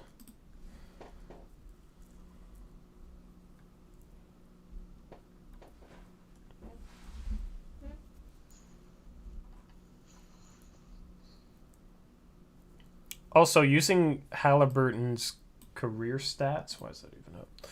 Using his career usage rate is very flawed, I think, because he's a completely different player his second year than his first year. He made a huge improvement. He was barely on draft boards his freshman year. His sophomore year, he had a usage rate of over 20%. I think that is a more relevant number than his career usage rate of 13.6. No, Sherman's LiAngelo Ball should not be on an NBA roster. He is not anywhere near good enough to be an NBA player. Hell no. Nico and Tillman, he not last sleepers. 20.1, yeah. What was I wrong? But that's the thing. If a player makes a huge jump from his freshman to sophomore year, you gotta look more at his sophomore year than his career. LiAngelo ain't bad, bro. I beat LiAngelo 1-on-1. Come on now. LiAngelo sucks. Bro would try and post up LeBron from the 3-point line.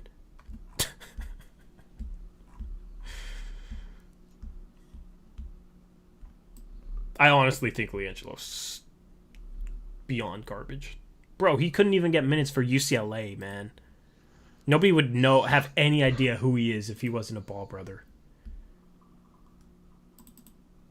I've beaten a player as highly rated as him in college. Now, like, I've beaten a D1 player one-on-one who is just as highly rated as LiAngelo Ball. So I think I could, not now, but I would have a chance of beating LiAngelo Ball one-on-one. I am closer to LiAngelo's talent than LiAngelo is to NBA talent. Beavis and Butthead, I have no idea why people bromance the LeVar Ball kids. It's ridiculous. I don't know. I can't play highlights, bro. Why you keep talking about Bryce Cotton, man? I've seen Cotton before. He's not that good. I'm so confused. Plus, wasn't he like a 4-year college player? So he's got to be, what, 23 or something? Yeah, when I see Halliburton, though, I see a guy 63% true shooting percentage, 20% usage rate, average 15 a game. Should be a really good defender, in my opinion. Good feel for passing the ball. Shot 42% from 3 on almost 6 attempts a game. Whoa, Bryce Cotton's 28, man. I'm so confused. Yeah, he's. I think he was. Yeah, he's been out of college. He's not even a draftable prospect, is he? He's not an on-ball guy on either end. Halliburton? Out the lead. Halliburton can guard point guards.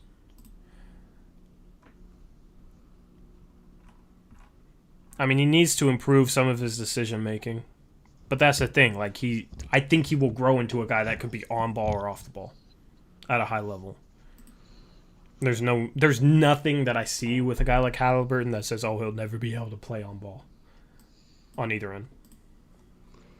Yeah, Eric McCollum is a bucket. Just not.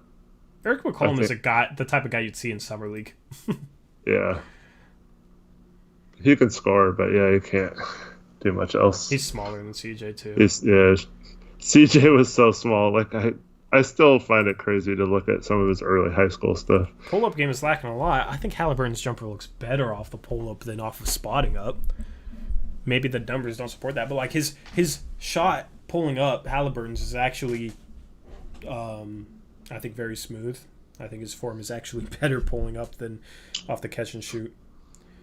Because I've seen tape, substantial tape on both of those, on him shoot both types of shots off the catch and off the dribble. Which is weird, because most people's shots don't look better off the dribble, but he has less of a hitch off the dribble.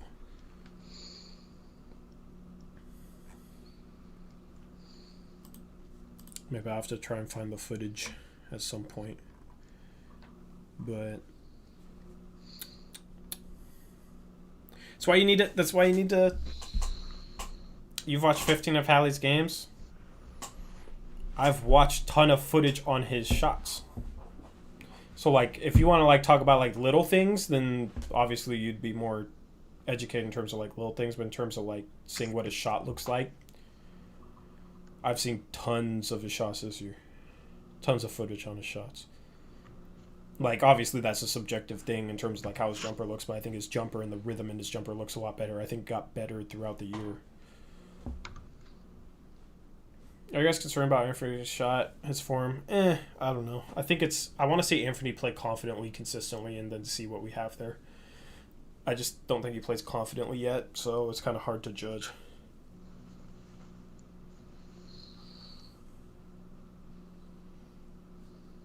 I wish it would grow, but yeah. That's the thing, Jake. I haven't heard like really anything positive about anybody. That's why I was asking you for your sleepers. He said Mannion and Tillman were his sleepers. That's it? That's the only players you have ranked like above consensus? I don't know. I'm just surprised. The thing is, the past years he has been on high on guys that have worked out. He was high on Harrow. Like he was right on Harrow. Assuming Harrow like continues to develop. I was just talking about his form, not the result. That's what I was saying, like the stats might not back it up, but just from his form, the way his form looks, it looks better off the dribble. Maybe that hitch helps him make shots, I don't know, but He's able to get it off pretty quick off the dribble. So I assume that's something he'll improve on off the dribble too. Like, that's the thing. He ain't a finished product. Troy's still low on Hero, though. I think Gary Trent Jr. is better than Tyler Hero. Because he does it on both ends. What do you think, Eric? Is Trent better than Hero? I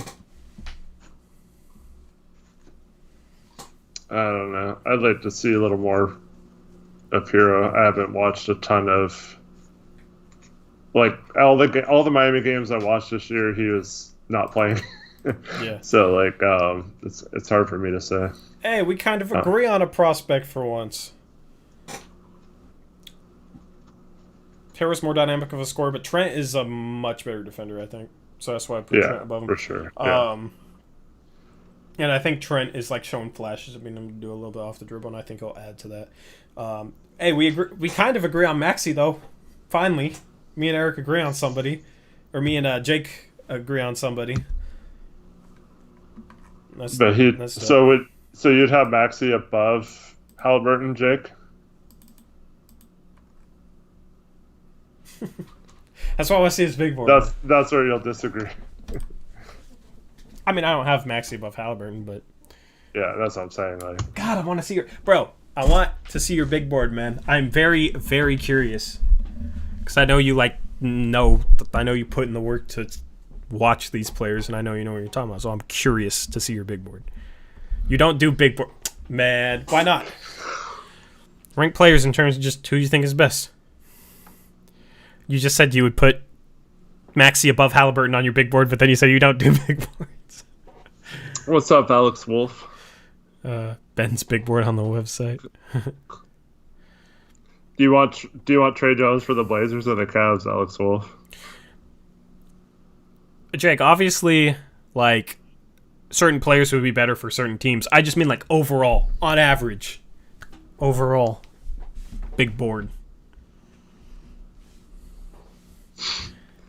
You should post Ben's big board on the website. I haven't seen it. It's scary.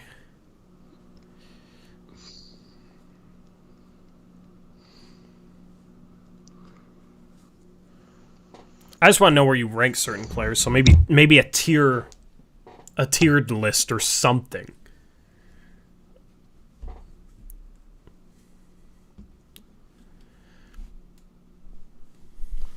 What pick did the Cavs end up with?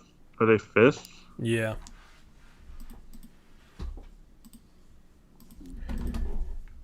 Yeah, let me look up a draft order. Here you go. Here's the draft order in case anybody's curious. Minnesota, if I was drafting for each team, Minnesota goes with Anthony Edwards, Golden State goes with Wiseman, Charlotte would go with that's tough because Toppin is older. I think Charlotte should go with a Kongwu. Chicago, Toppin doesn't really fit there. They have a lot of bigs. Chicago goes with Killian Hayes. Cleveland goes with Toppin. Atlanta, I actually think Halliburton would be a good fit in Atlanta. Detroit, Avdija would be a good fit there. I'm kind of just going straight off my big board, but I think Avdija would be a good fit there. New York, Kira Lewis Jr. Actually, New York, they want LaMelo, so I guess LaMelo.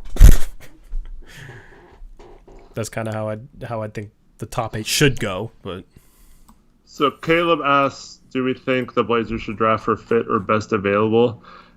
I happen to think I'm always the best available guy. But this year, I think it fits if we keep our draft pick to where the best available guys should all be need to, because there's not like a lot of like bigs or anything that we would take in that mid range. I mean, I guess if you want to include Precious in that mix, but like, go with Jaden McDaniels.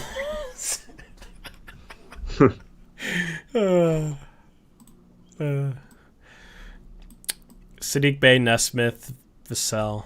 I'm just not high on any of those players, man. I'm just not. I don't know. I don't know what it is. I just feel like they're just all going to be role players.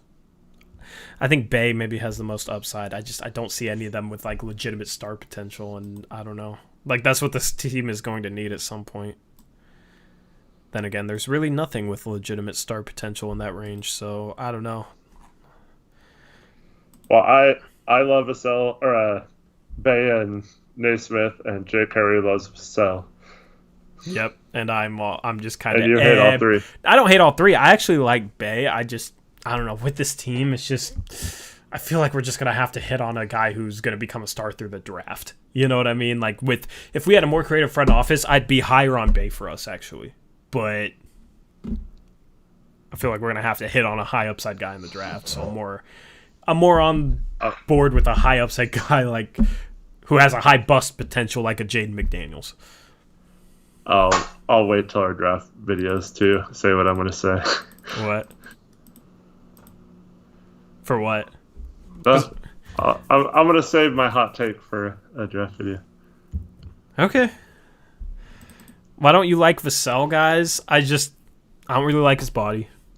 I don't really think he's going to be a guy who does much off the dribble. I don't think his form stretches out to NBA range easily. Don't say it's because he's skinny. Hallie is skinnier. Yeah, but Hallie's a combo guard. Meanwhile, Vassell is projected as a 2-3. So I think it hurts him more because he's going to have to defend bigger players. So that's kind of the difference there. And the thing is, Hallie is dynamic. A dynamic player. Meanwhile, Vassell is like, okay, he could be a good defender, but I think he'll get overpowered. So he might... I don't feel like he's going to be as good of a defender as people think. And then his shot, like he shot well in college, I feel like just the way he shoots is going to be hard for him to stretch it out to NBA range. I won't even... I haven't seen him shoot in a while. I just remember watching him shoot, and that's kind of like the takeaway I had from it. Seems like he'll have to put a lot of force into it to be able to hit shots from NBA range, and if you have to put a lot of effort into shooting the ball from that distance, I feel like you're not going to be a good three-point shooter. So that's why I'm not high on Vassell. So, yeah, see, to me, you say you don't want to talk about skinniness or whatever, but his frame, to me, means that if you're projecting him as a small forward, he's going to have a tough time guarding a lot of small forwards at those positions, at least throughout the course of a whole game. Of course, you have a guy like Trent who can stop LeBron or whatever on occasion, but over the course of a season, when you're trying to battle with bigger guys constantly, it kind of wears on you a little bit. So I feel like a Saddiq Bey is much more equipped to play that position long term over a guy like Vassell, who might make up for it a little bit more with effort and stuff like that. I just feel like he's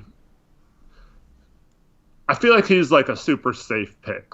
He's going to be decent on defense. He can shoot a little bit, but I just don't see any kind of star upside. Whereas those other two guys, I think, have star upside in my opinion. And I'd rather have, just going based off the last couple of comments, I'd rather have a guy who's an elite on-ball defender than an elite off-ball defender. So that's the thing. I don't think you draft a guy top 12 or top 13 or whatever because he can shoot the three and he defends well off the ball. So, because that's the thing is so what, you park him on a guy who's a shooter in the corner, how much is he going to be able to make an impact defensively if he is guarding a shooter in the corner? You know what I mean? You're able to make more of an impact defensively as an individual if you're guarding the other team's best player. I do think it is an undervalued skill, but yeah, I do. I want them to be good at both. Especially if we're talking about from a Blazers perspective. I think he probably ends up being an above average defender and maybe an above average 3-point shooter, but that's his ceiling. You know what I mean? Like, that's his ceiling for me. So you're going to draft a guy who in the lotto, who at best is going to be just an above average 3-and-D guy. I'd rather have somebody who has more upside than that. You know what I mean? I don't think he has a high ceiling. And there's always the chance that he doesn't reach that ceiling. See, yeah, to me, like, I would say if it was Vassell or trade a pick, I'd rather trade it. Just because, like, we could get a proven player and it wouldn't really be that much of a drop-off. Like, I'd rather have a Bielitsa than a Vassell. Mm-hmm. But the other two, in my opinion, have specifically shooting an elite skill that could potentially be better than any player we could pick up with that pick. Yeah. More McHale, Jeremy Lamb. Jeremy Lamb is more dynamic with the ball than Vassell will ever be, in my opinion. And then, like, me and Eric really like McHale, but I see McHale a little bit. I just feel like McHale, I don't know, he doesn't seem like, I look at, so I'm so mad that there's not or hasn't been a combine yet to, like, know exactly, but I feel like I don't believe Vassell's height and weight, because, like, you watch him play and he looks like he's like a 6'4", 6'5" at most, like kind of combo guardish type. Whereas Mikal Bridges seems more like a actual small forward. So it just, I mean, I know I'm probably not. I'd say McHale was more of a presence. Yeah. That'd be the best way to put it. Yeah, that's good. But that's the thing, though. Like, Vassell's ceiling is 6th, 7th guy. You know what I mean? To me, like, his ceiling isn't even a starter. Like, it's below starter level. And for a guy whose ceiling is below starter level, I ain't drafting them in the top 20 picks, even in this draft. You know what I mean? Maybe 19th, 20th, but I think that's about where his range is. Of course, you know, you never know. You never know with prospects. I don't feel like, no, I don't think he would be a 4th starter on a really good team. I think that is very unlikely. So, I mean, that's kind of where we differ, is just with his overall ceiling. Alex, I have no idea if Jordan would draft LaMelo. I would probably say no, but yeah, I don't know how much he hates Lamar or whatever, so I have no idea how to answer that question. Sorry. You know who I think is a good comparison, possibly for maybe not a good comparison, but I feel like Vassell gives me Alan Crabb vibes in a way. He's way better defensively, but yeah, but still, I don't know. Still, I don't feel like he's going to be a great defender. I don't know. I feel like he'll never be better than Gary Trent Jr. is right now. You know, I don't feel like he'll ever be as good as Gary Trent Jr. is right now. So yeah, he's got the reason why I think he'll be a better defender than Crabbe is because Crabbe's bad. Yeah, I just feel like Vassell has a little bit of, like, tenacity to his defense, even though he's, like I said, he kind of seems like he's not strong or big enough to defend a lot of bigger forwards. But I feel like he has that Trent kind of up for the challenge type mentality, which I like to see. I just don't know if physically he's good enough to match that at an elite level in the NBA. I think he might be a perimeter guy who fouls a lot. Even if he doesn't foul much in college, when he's physically overmatched, I feel like he's potentially, with that tenacity, going to try and make up for it and become a guy who fouls a lot. Because NBA players are smart. They'll be able to take advantage of that, draw fouls off that. I don't know. I just don't have a good feeling from him. I'd rather have Nesmith. I'd rather have Sadiq Bey. I would rather have Maladon. I'd rather have Jalen Smith. Like, those are all guys that I think have higher ceilings than him. I'd rather have Okoro, and I really don't like Okoro. Yeah.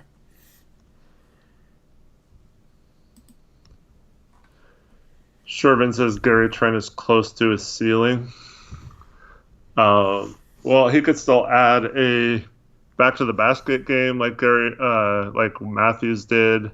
I feel like he has the body type to post up guards. Jay Carey likes Okoro. Okoro is MKG 2.0. 1,000%. I'm so convinced of it. He's MKG 2.0.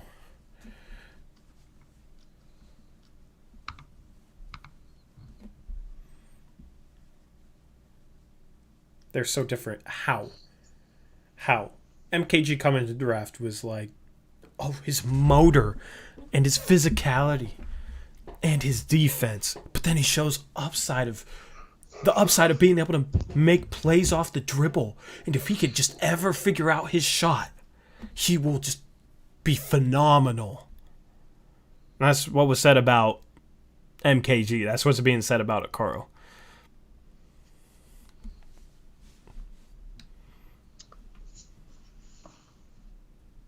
I feel like Okoro is a little better like attacking the rim than MKG ever was. But MKG out of college, though. Because MKG out of college was the second overall pick. No, yeah, I'm not disputing that, but I mean, it was mostly defense, and Okoro is still pretty good inside the 3-point line, like attacking the basket. MKG wasn't good at either. Yeah, but there was...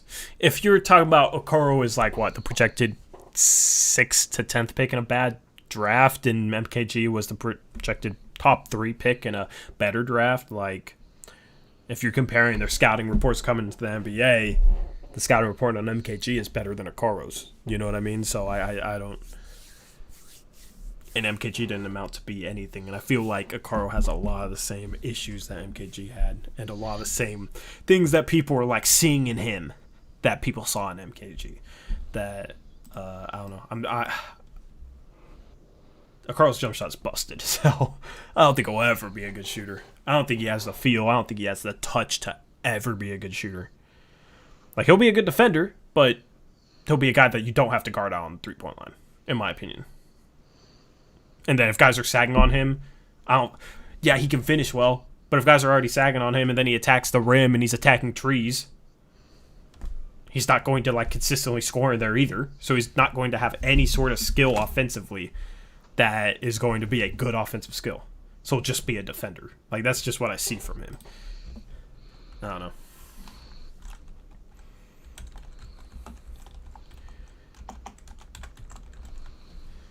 Dang.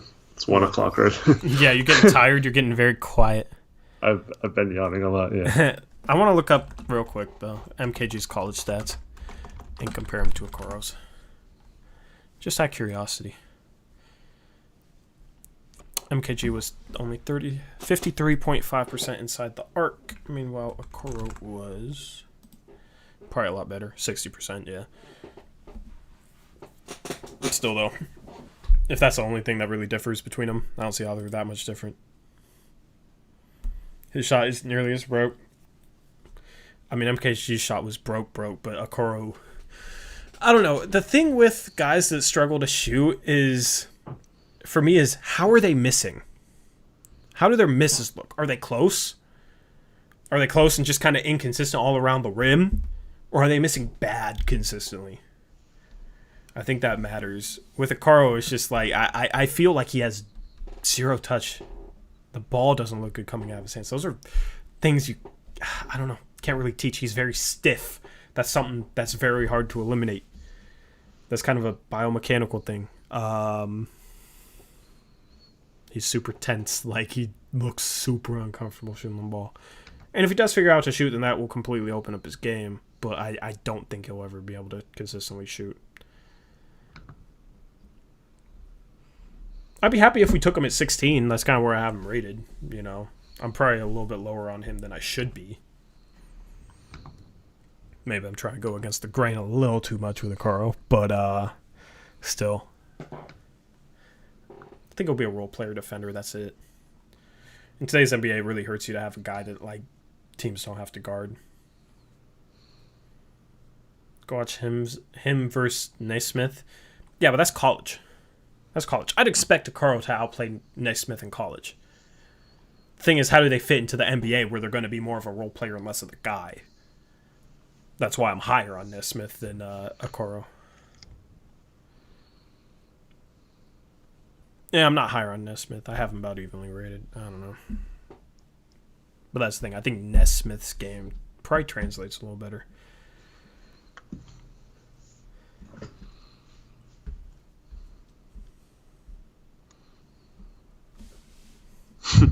When Okoro becomes a superstar and Hall of Famer, we'll look back at this cold take by Tori. You'll be famous by then, and you'll be on one of those bad take Twitter accounts. Hey, if Okoro learns how to shoot, he could be very, very good.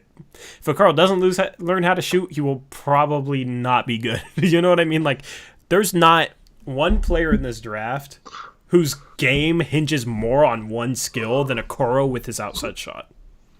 Because if he can hit threes at a high clip, then you'll have guys running on him. Then he has the handles to maybe be able to attack the rim and make plays for others. If he isn't able to shoot, he's not going to be able to do any of that consistently. So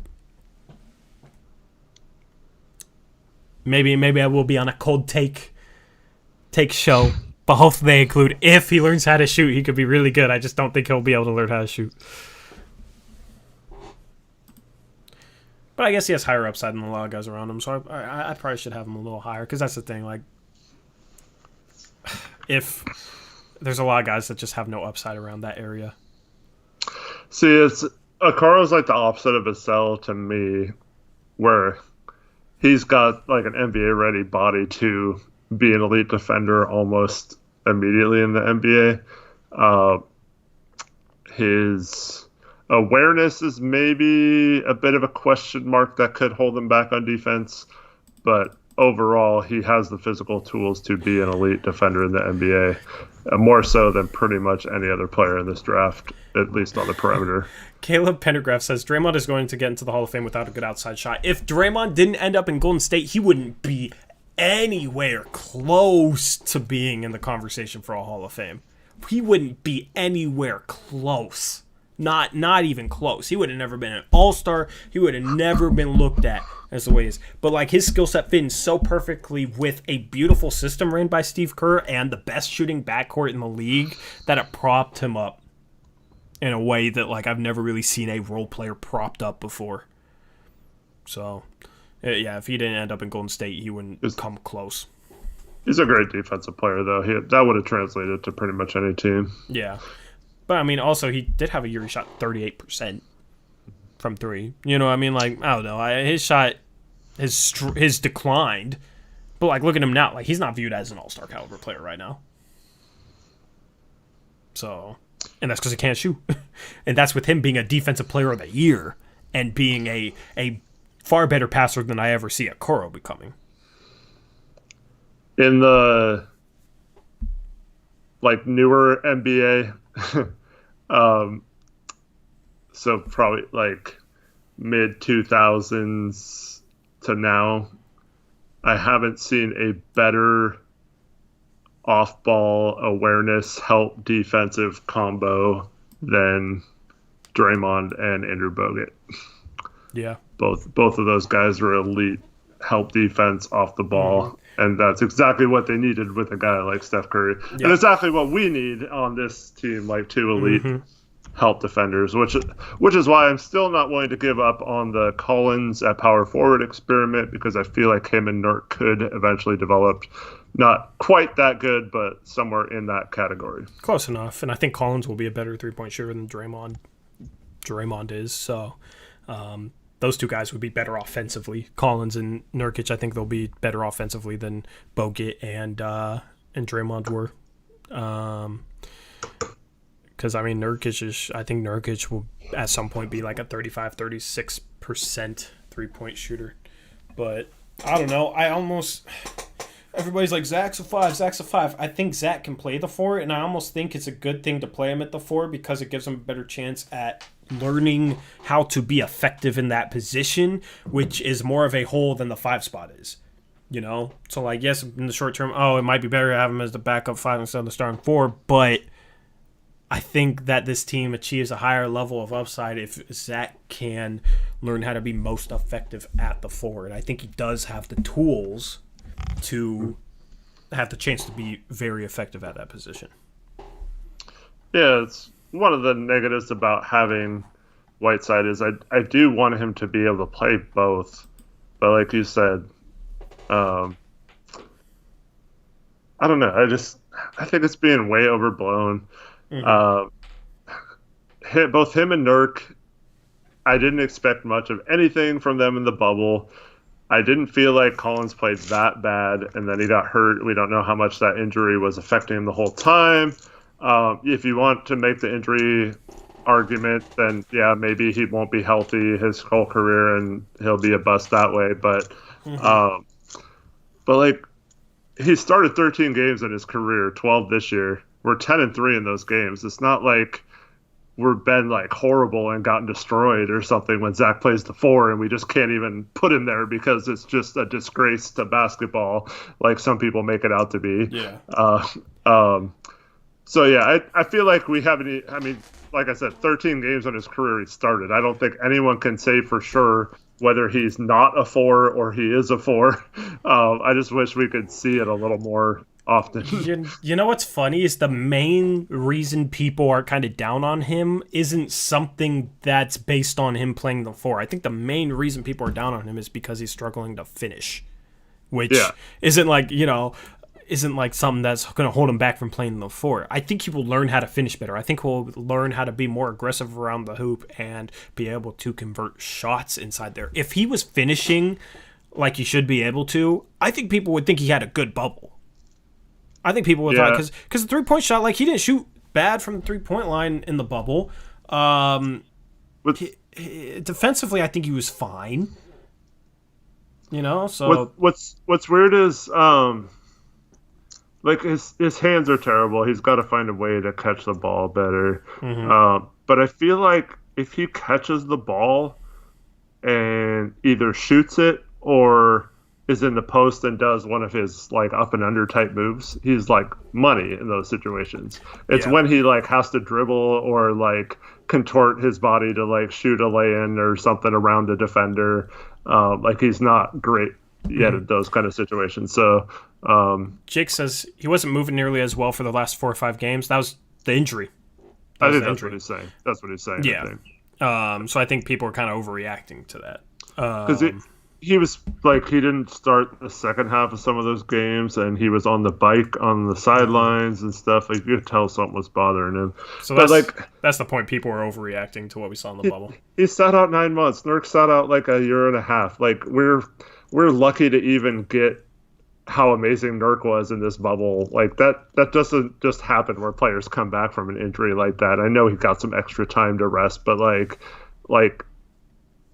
I'm not gonna like kill either of those guys for anything that happened in the bubble, because they just need to play. Zach needs minutes. He needs minutes. Like, I hope he's healthy so we can see a full season. We don't know. He could have broken out, and by the time the finals would have came around, if he was healthy, or the playoffs or whatever, like, he could have been like an elite defensive player that wasn't fouling as much. Like, but like, when you have foul trouble and stuff like that, which I also think is a little overstated, like, all our bigs get in foul trouble, and we've outlined the reasons why that happens. But like, I feel like by this time this year, if he would have been playing and starting this entire season, he would have had a much better grasp on his role.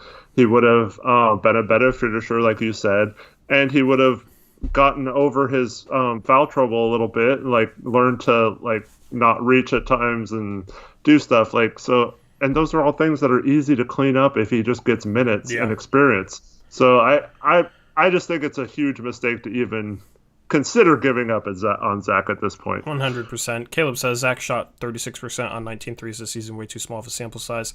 I mean, but we saw his three-point shot improve from his first year to his second year. He was shooting 33%. He just needs to get more comfortable at it. He has good form, right? So, like, I'm not saying, right now he's a 36% three-point shooter.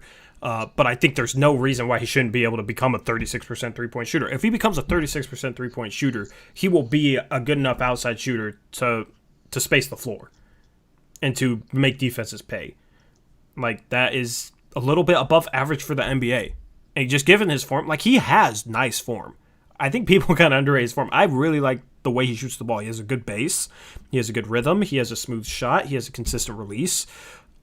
He shoots it with confidence most of the time. Yep, he shoots it with confidence. So that's the thing is, if he becomes I expect him to become a 36% three-point shooter. Maybe not next year, but by his prime, he will be a 36-37% three-point shooter on volume. Like, just because he'll get good shots playing next to guys like Dame and CJ. And you combine that with his defensive potential, and people were giving up way too early on him. People are just being a prisoner of the moment. And I should probably make a video over on the main channel, a video on Zach Collins, and kind of just say some of the things we just said right now, and just kind of get people to, like, stop being too caught up in what happened in the bubble and being prisoner in the moment, because I think a lot of Blazer fans are being prisoner in the moment right now. I realize this sounds crazy, but I still believe Zach Collins is better than, like, a John Collins for this team. And Zach is never going to average 20 and 10 like John Collins did this year or whatever, close to that. He's not that type of player. He's not like an elite scorer. But the Blazers don't need an elite scorer. They need a glue guy who knows how to, like I just talked about with Draymond and Andrew Bogut, like a players that know their role and can complement their stars and are always in the right spot, both offensively and defensively. They knock down their open shots when they get them. They finish around the rim. They are always in the right spot to help their guys on the perimeter on defense. And Zach Collins could be one of the most perfect players in that role. And it'll never translate to him being like an all-star or anything like that, because he just will never have the stats to back that up. But, like, even we talked about his rebounding before too.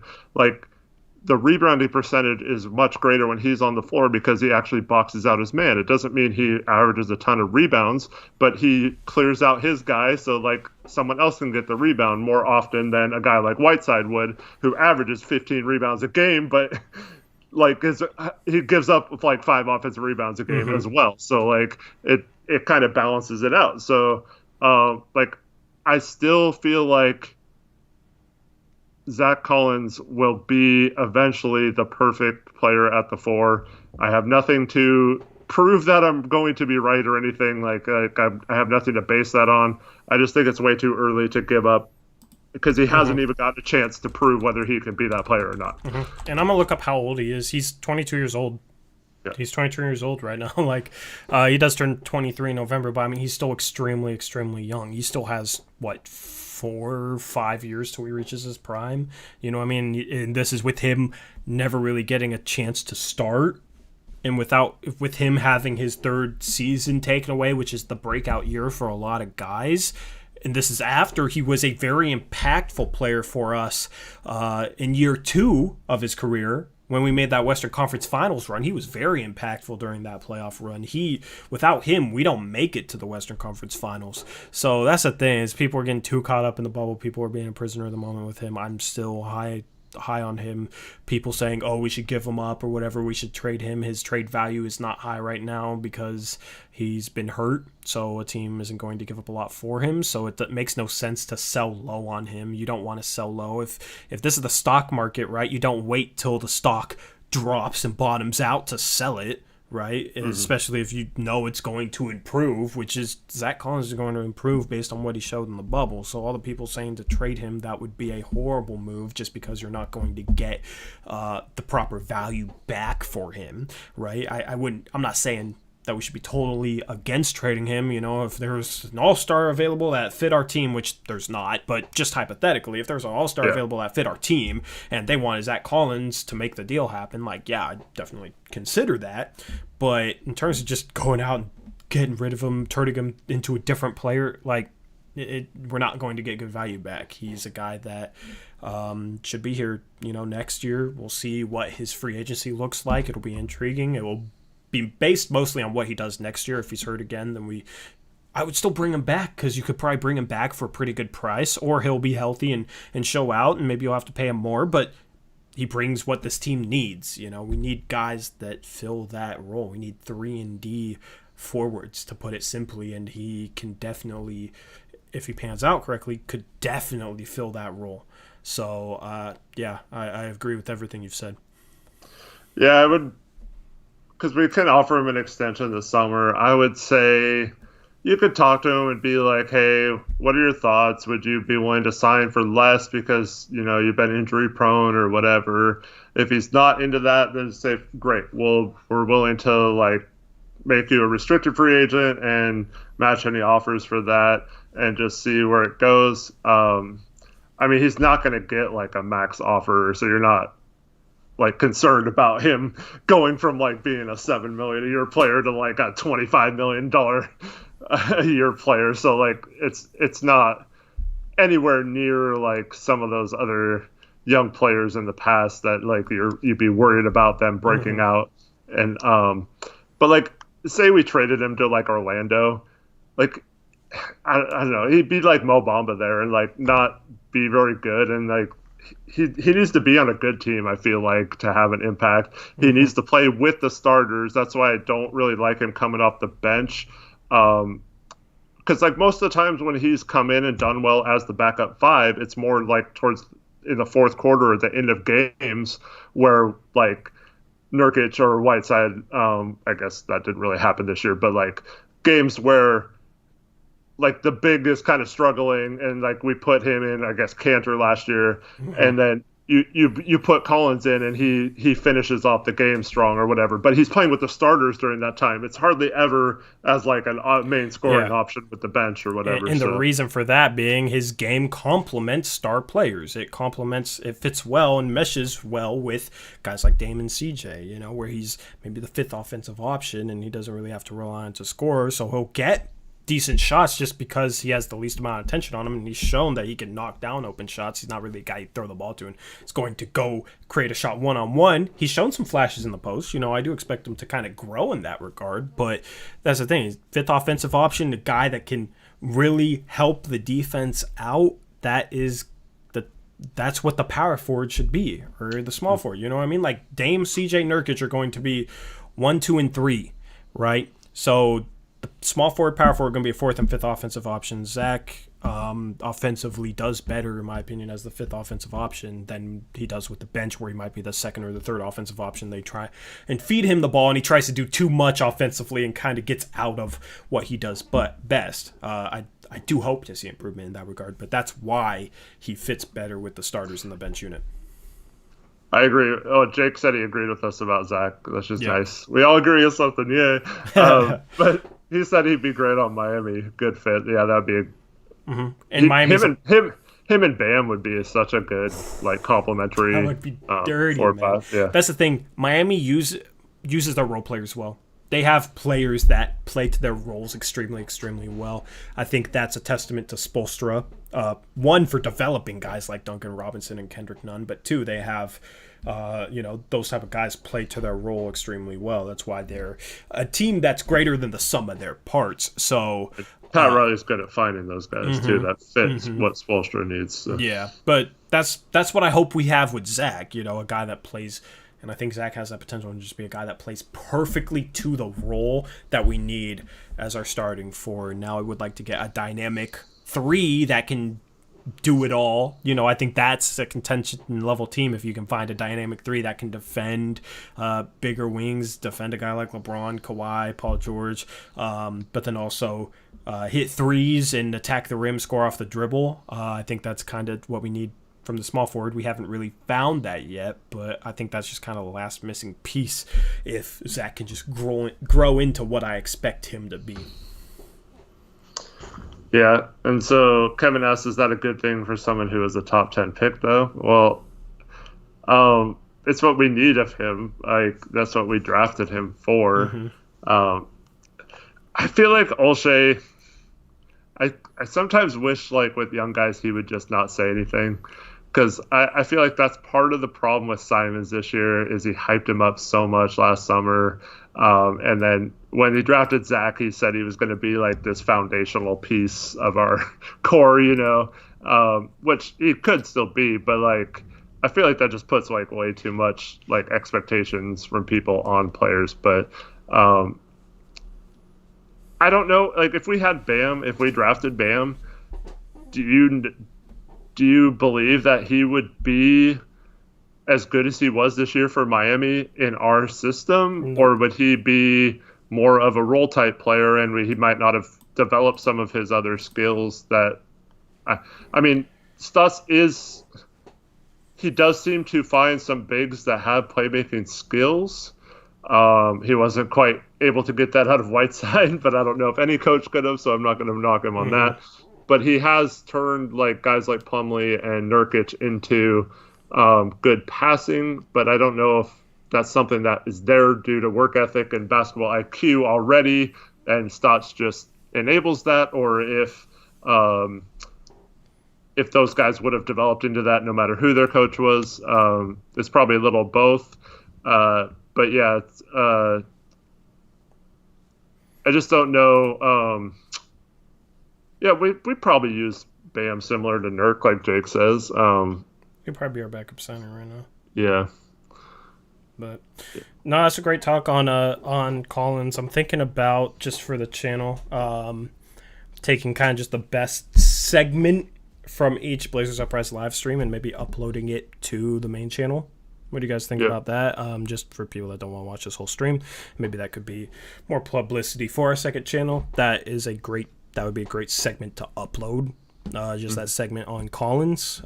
Maybe, since we're only streaming 2 days a week, if my stream is all 2K on Thursday, obviously I won't upload that. But I feel like there's a lot of good segments that we have that could be just good standalone videos to upload to the main channel. That wouldn't mess with like the algorithm because it'd just be uploaded as a video instead of being a stream.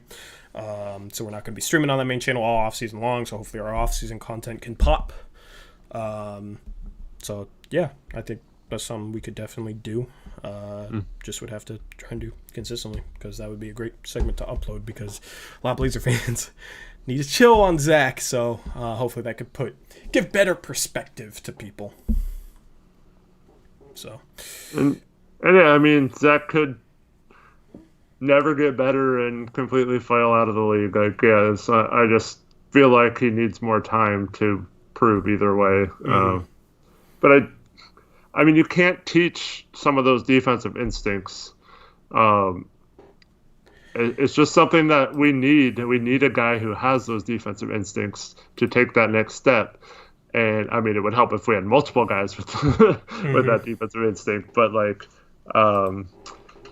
but yeah, I really feel like we shouldn't give up on him. Yep, 100% agrees. So anyway, I gotta run.